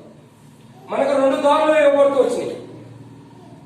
2 అన్నాయి ఉంటాయి. వైజాక్షన్ మీరు ఎట్లా అనుకోండి. మొదటిది ఇది నరకము. ఇదేంటిది? నరకం. కాబట్టి ఈ నరకంలో ఎవరైనా వెళ్ళిపోతారు, నువ్వేం చేయవసరంలా. అసలు పాపంతో పుట్టావు కాబట్టి డైరెక్ట్ ఇక్కడికి వెళ్ళిపోతావు. ఇక నువ్వు ఏమీ వెళ్ళవసరం డైరెక్ట్. కాబట్టి ఇటు వెళ్ళాలంటే మొదటిగా రక్షణ అవసరము. ఫస్ట్ సాల్వేషన్, తర్వాత మారు మనసు. మారు మనసు ఏమంటారు ఇంగ్లీష్ లో? రిపెండెన్స్. అందులో బాగా చెప్తున్నారు, సిద్ధంగా ఉన్నారు. మూడోదిగా బాప్తిస్మము. నాలుగోదిగా సిద్ధపాటు. సో ఈ నాలుగు కలిగి ప్రభు కోసం శ్రమలు, బాధలు, నిందలు, అవమానాలు వీటన్నిటిని సహిస్తేనే ఈ యొక్క హెవెన్ ఉంటుంది. వీటన్నిటిని సహించిన వాడు ఈ రక్షణ, మారుమనసు, బాప్తిస్మము, సిద్ధపాటు లేని వారు డైరెక్ట్ ఇక్కడికి వచ్చేసారు. ఎక్కడికి? నరకానికి. సో ఇప్పుడు మనం ఏంటంటే మనకు ఎదుట రెండు దారులు ఉంచబండి. పరిశుద్ధంగా జీవిస్తేనేమో రక్షణ కావాలి, మొదలుగా పరిశుద్ధం ఉండాలని, పరిశుద్ధం కావాలంటే తర్వాత మారు మనసు అవటం అవసరం, తర్వాత బాప్తిస్మం అవసరం. మీకు గుర్తుందో లేదో, మొదటిసారి ఆల్రెడీ బాప్తిస్మం అవసరం అని చెప్పారు. హస్త నిక్షేపణ కూడా. రక్షణ ఎన్నిసార్లు జరుగుతుంది మనిషికి? సరే మీరు సరే మారు మనసు ఎన్నిసార్లు జరుగుతుంది చెప్పండి, కొద్ది పెద్ద చెప్పండి. పర్లా మారు మనసు ఎన్నిసార్లు జరుగుతుంది చెప్పాలి, నేను ముగిస్తా. మీరు టైం అయిపోతుంది, ఇంటికాడ భోజనం సిద్ధపరచుకుని వచ్చి ఉంటారు. మారు మనసు ఎన్నిసార్లు జరుగుతుంది చెప్పాలి. ఎవరైనా పిల్ల సంగతులు అని చెప్పొచ్చు. బహుమానం ఉంది, ఇంకో బహుమానం. ఎన్నిసార్లు జరుగుతుంది? సరే, ఇంకా 4 సార్లు. ఇంకా చెప్పండి 5. ఇంకా వద్దులే, తెలిసిన అవసరం. ఇంకా కాబట్టి ఇక్కడ అర్థం ఏంటంటే ఈ మారు మనసు అంటే ఏంటంటే మనం చచ్చిపోయే వరకు జరిగింది. ఒక్కసారి కాదు, 4 సార్లు కాదు, 5 సార్లు కాదు, లైఫ్ లాంగ్ మనం చనిపోయేంత వరకు కూడా మనతో జరిగింది. అంటే మీరు వాక్యాన్ని హృదయంలో పెట్టుకోవట్లేదని అర్థమైంది నాకు. మరి ఇక్కడ మనం గుర్తుంచుకోవాల్సింది ఏంటంటే రక్షణ అనేది ఒకసారి జరుగుతుంది, మారు మనసు అనేది ఒకసారి జరుగుతుంది, ఆ మారు మనసు అనేది లైఫ్ లాంగ్ జరుగుతుంది, బాప్తిస్మం అనేది లైఫ్ లో ఒకసారి. ఎఫెసీయులకు రాసిన పత్రికలో ఉంది 4వ అధ్యాయంలో. ఎఫెసీ 4 చదవండి. ఎఫెసీ 4వ అధ్యాయం 4వ వచనం. శరీరం ఒకటే, ఆత్మ ఒకటే, ఆ ప్రకారమే మీ పిలుపు విషయమై కూడా ఒకటే ఉండే పిలుపు గడిచింది. తర్వాత 5 ప్రభు ఒకటే, విశ్వాసం ఒకటే, బాప్తిస్మం కూడా ఒకటే. కొంతమంది 2 సార్లు తీసుకునే వాళ్ళు ఉంటారు, కొంతమంది 10 సార్లు కూడా తీసుకునే వాళ్ళు ఉంటారు. మీరు అలా తీసుకోలేదు మీరు కొంచెం. కానీ మనం చూసిన 5వది ఏంటంటే పరిశుద్ధులుగా ఉండాలంటే ఆయన పరిశుద్ధులతో వస్తున్నాడు. ఆయనతో పాటు మనం రావాలంటే మొదటిగా ఏముండాలా?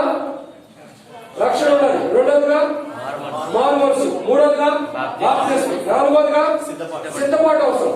సో ఈ సిద్ధపాటు, రక్షణ, మారు మనసు, బాప్తిస్మం కలిగిన వారు ఈ పరలోక రాజ్యానికి వెళ్తారు. ఈ సిద్ధపాటు, రక్షణ, మారు మనసు ఏమి లేని వాడు డైరెక్ట్ గా నరకానికి వెళ్తాడు. ప్రశ్న ఏంటంటే మనం విట్యార్థానికి సిద్ధంగా ఉండామా? విట్యార్థానికి సిద్ధంగా ఉండామా? మన యొక్క దారి ఎటు ఉంది? మన యొక్క మార్గం ఎటు మనం సిద్ధపరచుకున్నాం? మనం ఈ పరలోకానికి వెళ్ళాలేమో వీటన్నిటిలో కూడా దాటుకుంటూ వెళ్ళాలి. శ్రమలు ఉన్నాయి కింద. ఇది రక్షణ, మారు మనసు, బాప్తిస్మం, సిద్ధపాటు అని అనుకోవాలండి. కింద రాసి మళ్ళీ శ్రమలు, నిందలు, అవమానాలు, బాధలు, కష్టాలు, ఇబ్బందులు, కొలువులో కాల్చబడతాం.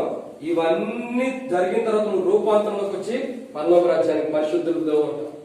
ఇవన్నీ జరగకపోతే నరకంలో ఉంటావు. సో ఇక్కడ మనం గుర్తుంచుకోవాల్సింది ఏంటంటే నువ్వు ఎటెళ్ళటానికి సిద్ధపడుతున్నావు. ఆయన పరిశుద్ధులతో వస్తున్నాడు. నీకు రక్షణ, మారు మనసు, బాప్తిస్మం నుండి సిద్ధపడితే, శ్రమల బాధలు అన్ని అనుభవిస్తే ఈ పరిశుద్ధులతో పాటు నువ్వు వస్తావు. ఈ పరిశుద్ధులతో పాటు నువ్వు వస్తావు. ఒకవేళ ఈ సిద్ధపాటు లేకపోతే ఈ నరకంలో నువ్వు ఉంటావు. ప్రశ్న ఏంటంటే ఈ పరిశుద్ధత కలిగి ఉన్నావా? ఈ సిద్ధపాటు కలిగి ఉన్నావా? అని అంటారు. అన్నా నేను రక్షించబడ్డాను, నేను మారు పొందుతున్నాను, నేను బాప్తిస్మం తీసుకున్నానన్నా నాకు ఇంక దిగులేం లేదు, సిద్ధపడుతున్నానంట. ఎలా సిద్ధపడుతున్నావు? ఎలా సిద్ధపడుతున్నావు? మలాకీ గ్రంథంలో మేక గ్రంథం రాయబడుతూ వచ్చింది, దేవుని సన్నిధికి వెళ్ళడానికి మనం సిద్ధపడాలంట. ఎక్కడికి వెళ్ళడానికి? దేవుని సన్నిధికి. ఇంకా సిద్ధపాటు గురించి ఉంది. ఆ కాన్సెప్ట్ మనలో దేశం కొద్ది లోతుగా ఉంది.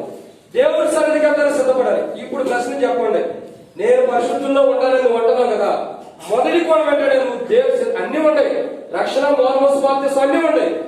దేవుని సన్నిధికి వెళ్తానికి నువ్వు సిద్ధపడుతున్నావా? దేవుని సన్నిధికి అంటే ఈ దేవుని మందిరానికి రావడానికి సిద్ధపడుతున్నావా? సిద్ధపడి వచ్చావా? లేదా దేవుని మందిరానికి, ఇంకా దేవుని టైంని నీ వ్యర్థమైన సమయానికి వాడుకుంటున్నావు, ప్రశ్నించుకో. బైబిల్ ఏమైనా హెచ్చరిస్తుందంటే ఈ పరలోక రాజ్యానికి నువ్వు వెళ్ళాలంటే ఇవి అవసరం. రాసుకోండి. రక్షణ, మారుమనసు, బాప్తిస్మము, తర్వాత సిద్ధపాటు. ఈ 4 కోణాలు ఉన్నవారే శ్రమను అనిపిస్తారు, ఆపదలు ఉంటారు, నిందలు, అవమానాలు అన్నిటిని సహించుకుంటూ ఈ అన్నిటిని ఓర్చుకుంటారు. కాబట్టి పరలోక రాజ్యానికి వెళ్తారు. ఈ పరలోక రాజ్యానికి వెళ్ళేవాడు ఇవన్నీ చేస్తాడు. పరిశుద్ధులు ఎవరంటే వీటన్నిటిని అనుభవించి వీటి ప్రకారం వెళ్ళేవాడు. సో ఇప్పుడు మనం పరిశుద్ధులు ఉన్నామో లేదా అన్నది మనం ప్రశ్నించుకునేవాళ్ళు ఉంటాం. 5వ మాట ఏంటి? పరిశుద్ధులు. కాబట్టి పరిశుద్ధతకి ఉంటేనే మనం పరలోక రాజ్యం. మనం అలా పరిశుద్ధులు కాకపోతే పరలోక రాజ్యము మన కొరకలేదు. 6వ మాట మనం చూస్తున్నాం. 6వ కోణాలు మనం చూసినట్టు చివరగా 6వ మాట చూసినట్టు మత్తయి సువార్త 16:28 మత్తయి సువార్త 16:28. వాక్యం అర్థమవుతుందా అక్క? ఎవరికైనా అర్థం కాకపోతే చెప్పండి. అర్థమవుతుందా? మంచిది. అక్కడ నిలిచిన వారిలో కొందరు ఇక్కడ మనిషి కుమారుడు తన రాజ్యముతో వచ్చుట చూచు వరకు మరణము రుచి చూడడానికి మీతో చెప్పచ్చు. కాబట్టి 5వ మాట 6వది ఏంటి? 6వ మాటేనా? మత్తయి సువార్త 16:28.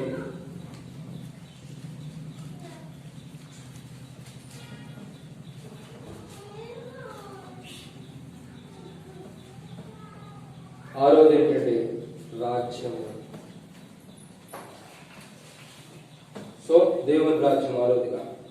6వ మాట మనం జాగ్రత్త గమనించినట్లయితే దేవుని రాజ్యం. ఆయన రాజ్యంతో ఆయన వస్తున్నాడు. ఎవరు ఆయన రాజ్యం అంటే భూమి మీద ఉన్న మనమే.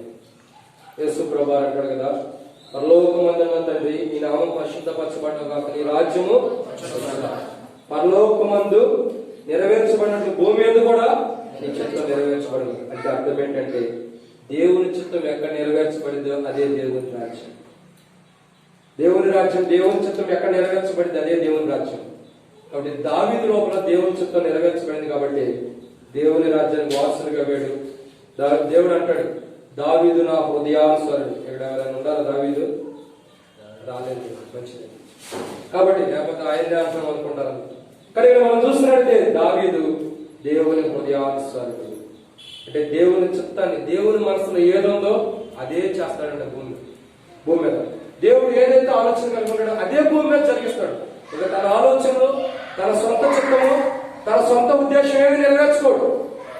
తన సొంత ఆలోచన కానీ, తన సొంత ఘనత కొరకు కానీ, తన సొంత మహిమ కొరకు ఎప్పుడైతే ఒక వ్యక్తి చూస్తున్నాడో ఆ వ్యక్తి ఖచ్చితంగా దేవుని యొక్క మహిమను దొంగలించిన వాడే. దేవుని రాజ్యం అతను ఉండడానికి అర్హుడు కాదు. దేవుని రాజ్యం అతను ఉండడానికి అర్హుడు కాదు. కొంతమంది ఎలా ఉంటారంటే, కొంతమంది ఎలా ఉంటారు, నేను చేపలు వేసేటప్పుడు అందరూ చూడాలనుకుంటారు. కొంతమంది నేను చక్కగా ఏదైనా పని చేసేటప్పుడు సమాలు అందరూ చూడాలనుకుంటారు. కొంతమంది అయితే నాలాగా అనుకుంటారు, వాకింగ్ చేస్తే అందరూ చూడాలి. ఇంకా కొంతమంది నాలాగా ఏమనుకుంటారంటే పాటలు పాడి, నేను పాటలు పాడేటప్పుడు అందరూ చూడాలనుకుంటారు. నాకు రాదు, పాడేటప్పుడు అందరూ చూడాలి. నాకు నిజంగా రాదండి పాటలు, మీరు పాడుతుంటేనే మీతో నడుచుకుంటారు. సరే, ఇంకా అంకు సపోర్ట్ చేస్తాడు, మంచిది. కాబట్టి మనం చూస్తున్నట్లయితే ఆరోజు ఏంటంటే ఆయన రాజ్యం. ఆయన రాజ్యంలో ఎవరు ఉంటారంటే ఆయన చిత్తాన్ని నెరవేర్చేవారు. వారి చిత్తం కాదు, వారి మహిమలు కాదు, తమకు తాము మహిమ తెచ్చుకున్నవాడు ఎక్కడ ఉంటారంటే, నేను ఇప్పుడు 3వసారి వేసాను, ఇది 3వసారి. ఎక్కడ ఉంటారు? ఎవరికైతే తమకు తాము మహిమ తెచ్చుకుంటారో వాడు అగ్నిగుణంలో ఉంటారు. కానీ మనం ఎవరు కూడా మన మహిమ తెచ్చుకోవడానికి మనం ఇష్టపడకూడదు. భక్సింగ్ గారు ఎప్పుడు కూడా ఏదైనా అడిగితే భక్సింగ్ గారిని దేవుని చిత్తం అయితే, ఒక వ్యక్తి అమెరికా నుంచి కారు తీసుకొచ్చాడట. అమెరికాలో లండన్ నుంచి కారు ఫ్లైట్ లో తీసుకొచ్చాడు. మరి మొట్టమొదటి కారు ఫ్లైట్ లో బుక్ చేసి తీసుకొస్తే ఫిబ్రవరి తీసుకొచ్చి భక్సింగ్ గారి దగ్గర తీసుకొచ్చి, బ్రదర్ ఇది నీకు గిఫ్ట్ ఇస్తున్నాను దేవుడు ఏమన్నాడంటే, దేవుడు నాకు సమాధానం ఇవ్వలేదు, నాకు చెప్పలేదు, ఈ గిఫ్ట్ నాకు అవసరం లేదన్నాడు.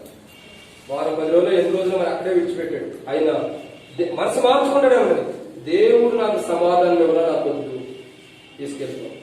ఇంకేం తీసుకెళ్తారు? తీసుకురావడానికే సగం ఖర్చు, కొనడానికంటే ఎక్కువైంది. ఇంకా తీసుకెళ్తే ఇంకేం వద్దని చెప్పి వద్దని ఇక్కడ అమ్మేసి వెళ్ళిపోయాడు. 2 మరొక వ్యక్తి పాలన నుంచి, నీ కొరకు బ్రదర్ నీ యొక్క జీవిత చరిత్ర బుక్ మొత్తం ప్రింటింగ్ వేస్తున్నాము అని చెప్పి ఒక బుక్ రాసి బుక్ బక్సింగ్ గారి శాంపిల్ పంపించారంటే చూడు, తర్వాత డిస్పోజ్ చేద్దాం, తర్వాత అందరికి పంచి పెట్టేద్దాము, ఈ బుక్ నువ్వు చూడమంటే ఆ బుక్లు అన్ని కూడా బక్సింగ్ గారి మహిమ గురించి ఇవ్వడం. ఆయనకే మహిమ ఉందన్న, దేవునికి లేదు. బక్సింగ్ గారు అన్నారు కదా, ఈ బుక్ అసలు ప్రింట్ అయ్యేది, ఈ బుక్ అసలు ప్రింట్ అయ్యేది ఎందుకు? దీంట్లో అంత నాకే మహిమ ఉంది, కానీ దేవునికి మహిమేది? దేవునికి మహిమ ఎక్కడ వచ్చింది? అంత నా గురించి రాశారు కాబట్టి అసలు ఈ బుక్ ఎవరు తీసేయమన్నారు. మనం అయితే ఏమంటాం? వెనకాల ఉండవాలని కూడా పరిగెత్తుకొస్తాం మొమ్మడికి, నా గురించి నా గురించి నా గురించి. ఏముండదు మన గురించి చేయడానికి, కానీ మొత్తం మనమే పరిగెత్తుకుంటాం నా గురించి. మన గురించి చేయడానికి వచ్చినప్పుడు మన గురించి దేవుడు వేస్తాడు బుక్. ఇప్పుడు మనం కాదు, ప్రభు వేసేది ఉంది. జీవిత చరిత్ర ఇక్కడ బోర్డు, అక్కడ స్క్రీన్ ప్లే వచ్చింది, పెద్ద స్క్రీన్ ప్లే వచ్చింది. సకల జనుల మధ్య మన జీవితం పట్టబడిపోతుంది. ఈ దినాన్ని మనం అనుకుంటాం నా గురించి నా గురించి. ఏంది నీ గురించి రావడానికి ఏముంది? గాడిద మోసిన బూడిద పోతుంది తప్ప ఏం లేదు, ఏమీ లేదు. ఒక దినాన్ని దేవుడు స్క్రీన్ ప్లే అయిపోతున్నాడు. మన జీవితాన్ని అంతా ఒక దినాలైనా తెర మీద చూపించబోతున్నాడు. మనం ఏం చేసాం, ఏ జీవితాన్ని జీవించాం, ఏ రహస్య జీవితాన్ని జీవించాం, ఏ పాపిష్టి జీవితాన్ని జీవించాం, ఎలాంటి అభివృద్ధి జీవితాన్ని జీవించాం, అదంతా కూడా దేవుడు స్క్రీన్ ప్లే మీద చూపించబోతున్న వాడు కొన్నాడు. గుర్తుంచుకో, జాగ్రత్త. తొందరపడి ఇప్పుడు ముందరకు రావద్దు. వస్తారు ఎవరైనా? రావద్దు. దర్శనమ్మా. కాబట్టి మనం గుర్తుంచుకోవాల్సింది ఏంటంటే, మన రహస్య జీవితం, మన అంతరంగ జీవితం, మన పాపంతో కూడిన జీవితం, ప్రతిదీ, ఎవ్రీథింగ్, ప్రతిదీ కూడా దేవుడు స్క్రీన్ ప్లే చూపించబోతున్నాడు ఒక దినాన. ఎవరి మధ్యలో చూపించబోతున్నాడు అంటే సకల ప్రజలందరూ కూడా, ఆదాము మొదలుకొని నేటి వరకు చనిపోయిన వాడు, ఇంకా చూసినట్టు రక్షించబడిన ప్రతి ఒక్కరు, భూమి మీద సర్వ ప్రజలు, ఇంకా చెప్పాలంటే ఆకాశం కొనుకోబడిన ప్రతి ప్రజల అందరిలో కూడా అక్కడ అబ్రహాం ఉంటాడు, ఇస్సాకు ఉంటాడు, అక్కడ యాకోబు ఉంటాడు, దావీదు ఉంటాడు, సొలొమోను ఉంటాడు, బైబిల్లో చదివిన ప్రతి పేరు అందరూ ఉంటారు. వారందరి మధ్యలో మన జీవితాన్ని బట్టవారి చేసేస్తాడు దేవుడు బయటికి. రహస్యం ఇప్పుడు దాకా దాచుకున్నదంతా, మనకు మహిమ తెచ్చుకున్నదంతా కూడా దేవుడు బయట తీసేస్తాడు. అప్పుడు వెళ్ళి, ప్రభా ఎల్షద్దై మందిరంలో నేను ఎంతో గొప్పగా ఉన్నాను ప్రభా, ఏంది నాకేం బహుమానం లేదా? ఉందయ్యో నీకు లేకపోయినట్రా? రా, ఉందమ్మా, నీకోసం బహుమానం ఉంది. ఏంటి? రా, నీ కొరకు సిద్ధపరచబడిన నరకం ఉందంటాడు. ఇది మనకు జోక్ వచ్చింది, సీరియస్. ఎందుకంటే మన జీవితం మనం ఏం జీవించామన్నది దేవుడు స్క్రీన్ ప్లే అయిపోతున్నాడు. ఇప్పుడు మనం ఏదైనా జరిగిందనుకోండి, దొంగతనము, మీ సిస్టర్స్ కానీ ఇంకా ఎక్కువ తెలిసిందండి, యూట్యూబ్ చూసి వాళ్ళు బాగా తెలిసి సిస్టర్స్ కానీ కూడా ఏంటంటే యూట్యూబ్ లో కనబడుతూ ఉంటుంది. నేను ముగించేస్తున్నాను. యూట్యూబ్ లో ఏముంటుందంటే, ఎవరైనా చోరీ చేసినాడు కానీ, ఎవరైనా దొంగతనం చేసినాడు, ఏముంటుంది? CC camera. కరెక్ట్, బాగా గుర్తున్నట్టు. మన పైన కూడా ఉంటే 7 సీసీ కెమెరా గుర్తు పెట్టుకోండి. ఆ సీసీ కెమెరా ఏం చేసిందంటే, ఆ లోపలికి వెళ్ళినోడు ఏం చేశాడు అన్నది మొత్తం బయటకు వచ్చేసి, ఎలా దొంగతనం చేశాడు ఏందన్నది కూడా బయటకు వచ్చేసి. సో ఇక దొంగతనం చేసిన వాడు ఈజీగా పట్టేసుకోవచ్చు. మనం ఆ యజమానుడు దొంగతనం జరిగినప్పుడు మొదలు చూసేది ఏంటంటే సీసీ కెమెరా, ఎక్కడ ఏ టైంలో ఏం జరిగింది, అయిపోయింది, దొరికేసి. ప్రభు కూడా మన జీవితాన్ని అట్లాగే తేటగా చూపించబోతున్నాడు. కొంతమంది మధ్య, సకల ప్రజల మధ్యలో మన జీవితాన్ని చూపించబోతున్నాడు. ఆ దినాన మన వ్యక్తిగత జీవితం బాగాలేదు, బయటికి బాగున్నాం, ఆత్మీయ జీవితం బాగోలేదు. కాబట్టి మన రహస్యమైన జీవితం, మనకి మెప్పు, మనకి ఘనత దేవునికి తీసుకురాకుండా మనంతటి మనం మెప్పు తెచ్చుకున్నాం, మనంతటి మనం ఘనత, మనకేం పేరు రావాలని మనం చూసాం. కాబట్టి చివరికి మనకు అక్కడ సిద్ధపరచబడింది నరకం, దేవుని రాజ్యం కాదు. సో ఇప్పుడు ప్రశ్న ఏంటంటే, మనం దేవునికి మహిమ వచ్చే వారికి ఉంటామా? నువ్వు దేవునికి మహిమ రావాలని ఇష్టపడితే నువ్వు మౌనంగా ఉండు, ప్రార్థన చేయి, ప్రభుని ఆరాధించు, ప్రభుని మహిమపరచు, అది దేవుని రాజ్యానికి వెళ్ళేవారు. లేదు, నీకు మహిమ రావాలని చూస్తే నీ మహిమ ఎక్కడ ఉంటుంది? నరకంలో ఉంటుంది. సో మనకి గ్లోరీ, మనకి షైన్ రావాలంటే ఎక్కడి నుంచి? మనం దేవుని రాజ్యం సిద్ధపడతాం. దేవుని రాజ్యం ఆల్రెడీ భూమి మీద ఉంది, దేవుని రాజ్యం భూమి మీద ఉంది. సో మనం దేవుని రాజ్యంలో సిద్ధపడ్డామనే దాన్ని పరీక్షించుకోవాలి. నువ్వు దేవుని రాజ్యంలో ఒక బిడ్డగా, దేవుని రాజ్యంలో సభ్యుడు కూడా లేదా? ఎల్షద్దై మందిరంలో సభ్యుడు అయితే సరిపోదు. ఎల్షద్దై మందిరంలో సంఘపెద్దలు ఉంటారు, లేదంటే కొత్తగా చేర్చబడిన సభ్యుడు అయ్యో, మన పనికి రాదు. నువ్వు దేవుని రాజ్యంలో సభ్యుడు అవ్వాలి. దేవుని రాజ్యంలో నీ పేరు లిఖించబడాలి. దేవుని రాజ్యంలో, దేవుని యొక్క జీవ గ్రంథంలో నీ పేరు లేకపోతే ఎక్కడ ఉన్నావు నువ్వు? నిత్య ఎవరి పేరే నేను జీవ గ్రంథం రాయబడలేదా? వాడు ఎక్కడ ఉన్నాడు? మండు అగ్నిగుణంలో పడివేయబడుతున్నాడు. ప్రశ్న ఏంటంటే, ఈ ఎల్షద్దై మందిరంలో కాదు, పరలోక రాజ్యంలో మన పేరు రాయబడిందా? దేవుడు తన రాజ్యంతో వస్తున్నాడు. ఆ రాజ్యం ఎవరంటే మనమే. భూమి మీద సిద్ధపడిన రాజ్యాన్ని యేసు ప్రభు మధ్యాకాశానికి వెళ్ళినప్పుడు వివాహం చేసుకున్న తర్వాత ఆ రాజ్యంతో వచ్చేవాడు ఉన్నాడు. దేవుని యొక్క రాజ్యం. ఇది కొద్దిగా క్లియర్ గా లేదండి, చలో లేదు క్లియర్ గా ఈసారి పెద్ద తీసుకొస్తాం. కాబట్టి మనం గుర్తుంచుకోవాల్సిన ఆరోపణ ఏంటంటే ఆయన తన రాజ్యంతో వస్తున్నాడు. ఆ రాజ్యంలో మనం ఉండాలి. భూమి మీద ఉంటున్న మనం ఆయన రాజ్యం కొరకు సిద్ధపడుతున్నామా, నరకం కొరకు సిద్ధపడుతున్నామా ప్రశ్నించుకున్నాం. 7వ విషయాన్ని చూసి ముగిద్దామండి.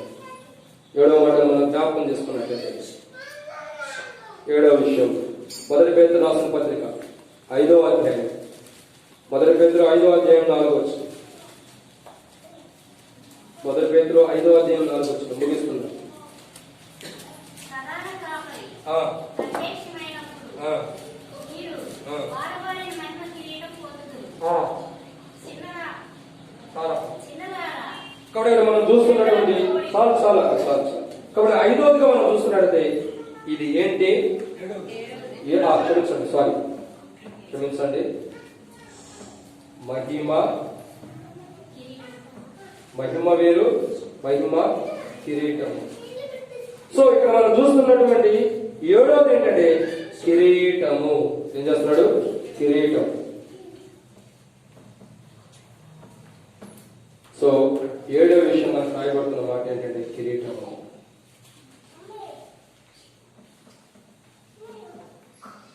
కాబట్టి ఈ చివరగా ప్రభు ప్రత్యక్షమవుతున్నాడు, రాబోతున్నాడు. ఆయన వస్తున్నాడు. ఎలా వస్తున్నాడు? మహిమా కిరీటాన్ని ధరించుకున్నవాడు వస్తున్నాడు. మనకి ధరింపజేయడానికి వస్తున్నాడు. ఆయన కలిగి ఉన్నాడు. ఆయన కలిగి ఉన్న వాటిలో మనకు కూడా కనిపిస్తున్నాడు. ఆయన ఏమన్నాడు? నేనుండే స్థలంలో మీరు ఉండలాగున మరలా వచ్చి మనం తీసుకెళ్తానన్నాడు. సో ఆయన ఎలా వస్తున్నాడంటే మహిమా కిరీటం ధరించుకున్నవాడు. సో ఈ మహిమా కిరీటాన్ని మనం పొందేవాడు. ఈ కిరీటం ఎలాంటిది? భూమి మీద ఉన్న రాజుకి ఇచ్చే కిరీటం ఎలాంటిది? వాడబారిది. షేబా దేశపు రాణి ఒక చర్చికి వచ్చి, చర్చికి రంగాలు మందిరానికి రంగానే అక్కడ రాణి ఒక ప్రత్యేకమైన చేరేసారట. ఏం చేశారు చెప్పాను మీకు? చెప్పలేదు, నాకు మంది అక్కడ చేరేసారు. చేరేగానే ఏం జరుగుతూ వచ్చిందంటే ఆ షేబా దేశపు రాణి ఏం చేసింది? ఆ చైర్ నాకు కొద్దిగా తీసేయమని. అరే నువ్వు దేశానికి రాణివైతే నీకు చేరేస్తాను నేను వద్దంటావా? కూర్చుంటే దేవుని దృష్టిలో రాణులైనా రాజులైనా అందరూ సమానమైన. సో దేవుని దృష్టిలో నేను సహజమైన మనిషిని కాబట్టి నేను ఇక్కడ కూర్చుంటా. తగ్గింపుతాను. ఎవరైతే తగ్గించుకుంటారో ఆ మహిమా కిరీటాన్ని పొందేవారు ఉంటారు. సో ఈ మహిమా కిరీటాన్ని మనం పొందాలంటే తగ్గింపు అవసరం. మనలో తగ్గింపుదనం కావాలి. ప్రభు మేఘాలుడే ఆయన వచ్చుచున్నాడు, ఆయన వస్తున్నాడు. కాబట్టి మనం ఎలా ఉండాలి? మొదటిగా అగ్ని జ్వాలతో వస్తున్నాడు. రెండవదిగా, మూడవదిగా, నాలుగవదిగా, ఐదవదిగా, ఆరవదిగా, ఏడవదిగా మహిమా కిరీటం. సో ఈ మహిమా కిరీటంతో వస్తున్నాడు. ఈ మహిమా కిరీటం ఎవరికి ఇవ్వటానికి? మనకి ఇవ్వటానికి. మనం ఆయన మహిమ కొరకు జీవిస్తే ఆ మహిమా కిరీటాన్ని ప్రభు మనకి ఇచ్చేవాడు ఉన్నాడు. ఈ మహిమా కిరీటాన్ని మనం పొందడానికి సిద్ధపడాలి. ఈ మహిమా కిరీటాన్ని మనం పొందకపోతే మనం క్రైస్తవులు కూడా ప్రయోజనం లేదు. మన క్రైస్తవులు కూడా ప్రయోజనం లేదు. మన విశ్వాసం కూడా ప్రయోజనం లేదు. మన మధ్యలో ప్రయోజనం లేదు. ఎందుకంటే మన క్రైస్తవులు ఉన్నామన్న పేరు మాత్రమే. రాయబడుతూ వచ్చింది, నీవు జీవించుతున్నావన్న పేరు మాత్రమే, కానీ నీవు సజీవుడివి, మృతులవే. కాబట్టి మనం ఈ మహిమా కిరీటం పొందాలంటే మనం మృతమైన జీవితం అంటే పొందలేము. ఏ జీవితం కావాలా? జీవించండి. సజీవమైన జీవితం అంటే ఈ మహిమా కిరీటాన్ని పొందుతాం. సో ఈ 7వదిగా ఈ మహిమా కిరీటాన్ని మనం పొందేవారు ఉండాలి. ఈ మహిమా కిరీటాన్ని పొందాలి. ఇక్కడ కనబడేదే ఎక్కడ ఉందంటే ప్రభు దారం చెప్పండి. ఇప్పుడు సపోజ్ నేను మీకు ఈ బుక్స్ ఇచ్చామనుకోండి, ఇచ్చాము మీకు ఎట్లా ఉంటుంది? చాలా హ్యాపీగా ఉంది. సంఘం నుంచి గిఫ్ట్ ఇచ్చారని దాన్ని జాగ్రత్త పెట్టుకుంటారు. పిల్లలు ఎవరు పట్టుకోవడానికి కూడా ఎవరు ఆ పెన్ను జాగ్రత్త పెడతారు, బుక్ జాగ్రత్త పెడతారు. ఎందుకు? మాకు సంఘం నుంచి ఇచ్చారు, ఇలా ఇవ్వబడుతూ వచ్చింది, జాగ్రత్త చూసుకుంటారు. ఈ భూమి మీద ఉన్నటువంటి సోదరులు సంఘం వేస్తే అలా చూసుకుంటే పరలోకంలో వేవేల పరిశుద్ధులతో ఉన్నటువంటి పరిశుద్ధమైనటువంటి దేవుడు మనకి మహిమా కిరీటాన్ని ఇవ్వబోతున్నాడు. ఆయన దగ్గర పొందడానికి ఇంకెంత మనం సిద్ధపడాలి, ఇంకెంతగా ఎదురు చూడాలి. ఆ కిరీటం పొందడానికి మనం ఎలా ఎదురు చూడాలన్నది మన లోపలే ఉంది. ఆ కిరీటాన్ని పొందేవాడిగా ఉండవా? కిరీటాన్ని కోల్పోయి నరకానికి వెళ్ళేవాడిగా ఉండవా? ఈ మహిమ గల కిరీటం, ఈ కనబడే కిరీటం ఎట్లా ఉంది? ప్రభు ద్వారా సిద్ధపరిచింది ఇంకా మేలుగా ఉంటుంది. ఆ ప్రభు ద్వారా పొందే కిరీటాన్ని నువ్వు పొందాలంటే సిద్ధపడటం అవసరం. ఆయన త్వరగా వచ్చుతున్నాడు. నువ్వు సిద్ధపడితే పరలోక రాజ్యం, ఈ మహిమ కిరీటాన్ని పొందుతావు. సిద్ధపడకపోతే నరకాన్ని పొందుతావు. సో నువ్వు దేని కోసం సిద్ధపడుతున్నావు ప్రశ్నించుకో, ప్రార్థన చేసుకుంటావు. 7 విషయాలు రాయబడుతుంది, ఒకసారి చెప్పండి. మొదటి మాట ఏంటి? మొదటిగా అగ్ని జ్వాలతో వస్తాడు. 2 Thessalonians 1:8 అగ్ని జ్వాల. రెండవదిగా మార్కు 13:26 ప్రకారం ప్రభావం అంటే బలంతో వస్తున్నాడు. మూడవదిగా మత్తయి 26:24 ప్రకారం ఆకాశం మీద వస్తున్నాడు. నాలుగవది మత్తయి 26:30 ప్రకారం మహిమతో వస్తున్నాడు. ఐదవదిగా యోధా పత్రిక 1:15 ప్రకారం పరిశుద్ధంతో వస్తున్నాడు. ఆరవదిగా మత్తయి 16:28 ప్రకారం రాజ్యంతో వస్తున్నాడు. ఏడవదిగా 1 Peter 5:4 ప్రకారం మహిమా కిరీటాన్ని ఇస్తున్నాడు. సో ఈ మహిమా కిరీటాన్ని నువ్వు పొందాలంటే నువ్వేం చేయాలా? సిద్ధపడ్డావా? ప్రభు దగ్గర మహిమా కిరీటాన్ని పొందడానికి సిద్ధంగా ఉన్నావా? ప్రార్థన చేసుకుందాం. గుర్తుంచుకోండి, అందరూ కూడా ఇవన్నీ మీరు రాసుకోనండి. వెనకొచ్చిన వారు కూడా మళ్ళీ రాసుకోండి. మీ పరంగా మళ్ళీ రిపీట్ చేయబడుతుంది, మొత్తం రాసుకోనండి. వచ్చే వారం ఏం చేయబడుతుందంటే ఈ మొదటి 7 పాయింట్లలో 7 విషయాలు చెప్పాం కదా, దీంట్లో మొదటి మాటకి 7 విషయాలు ఉంటాయి. ఇక అంత కఠినం అయిపోయింది. ఈ మొదటి మాటకి 7 విషయాలు, రెండో మాటకి 7 విషయాలు, ఇట్లా ఒక్కొక్క మొదటి మాటకే 7 విషయాలు చూసుకుంటూ వస్తాం. అట్లా అంటే వాక్యానుసారంగా మనం సిద్ధపడటం కోసం ఈ వాక్యం మనకు. సో మనం ప్రార్థన చేసుకుందాం. ప్రార్థన. పరిశుద్ధమైన తండ్రి, వందనాలు. మీరు ఇచ్చిన వాక్యాన్ని బట్టి మీకు స్తోత్రాలు చెల్లిస్తున్నాం. మహిమ కలిగిన ఈ కిరీటాన్ని మీరు ఇస్తున్న వారు ఉన్నారు. ఇంకా చూసినట్టయితే ప్రభా మహిమతో రాబోతున్నారు. మహిమ కిరీటాన్ని ధరించుకుని రాబోతున్నారు. అది మాకు కూడా ఇవ్వబోతున్నారు.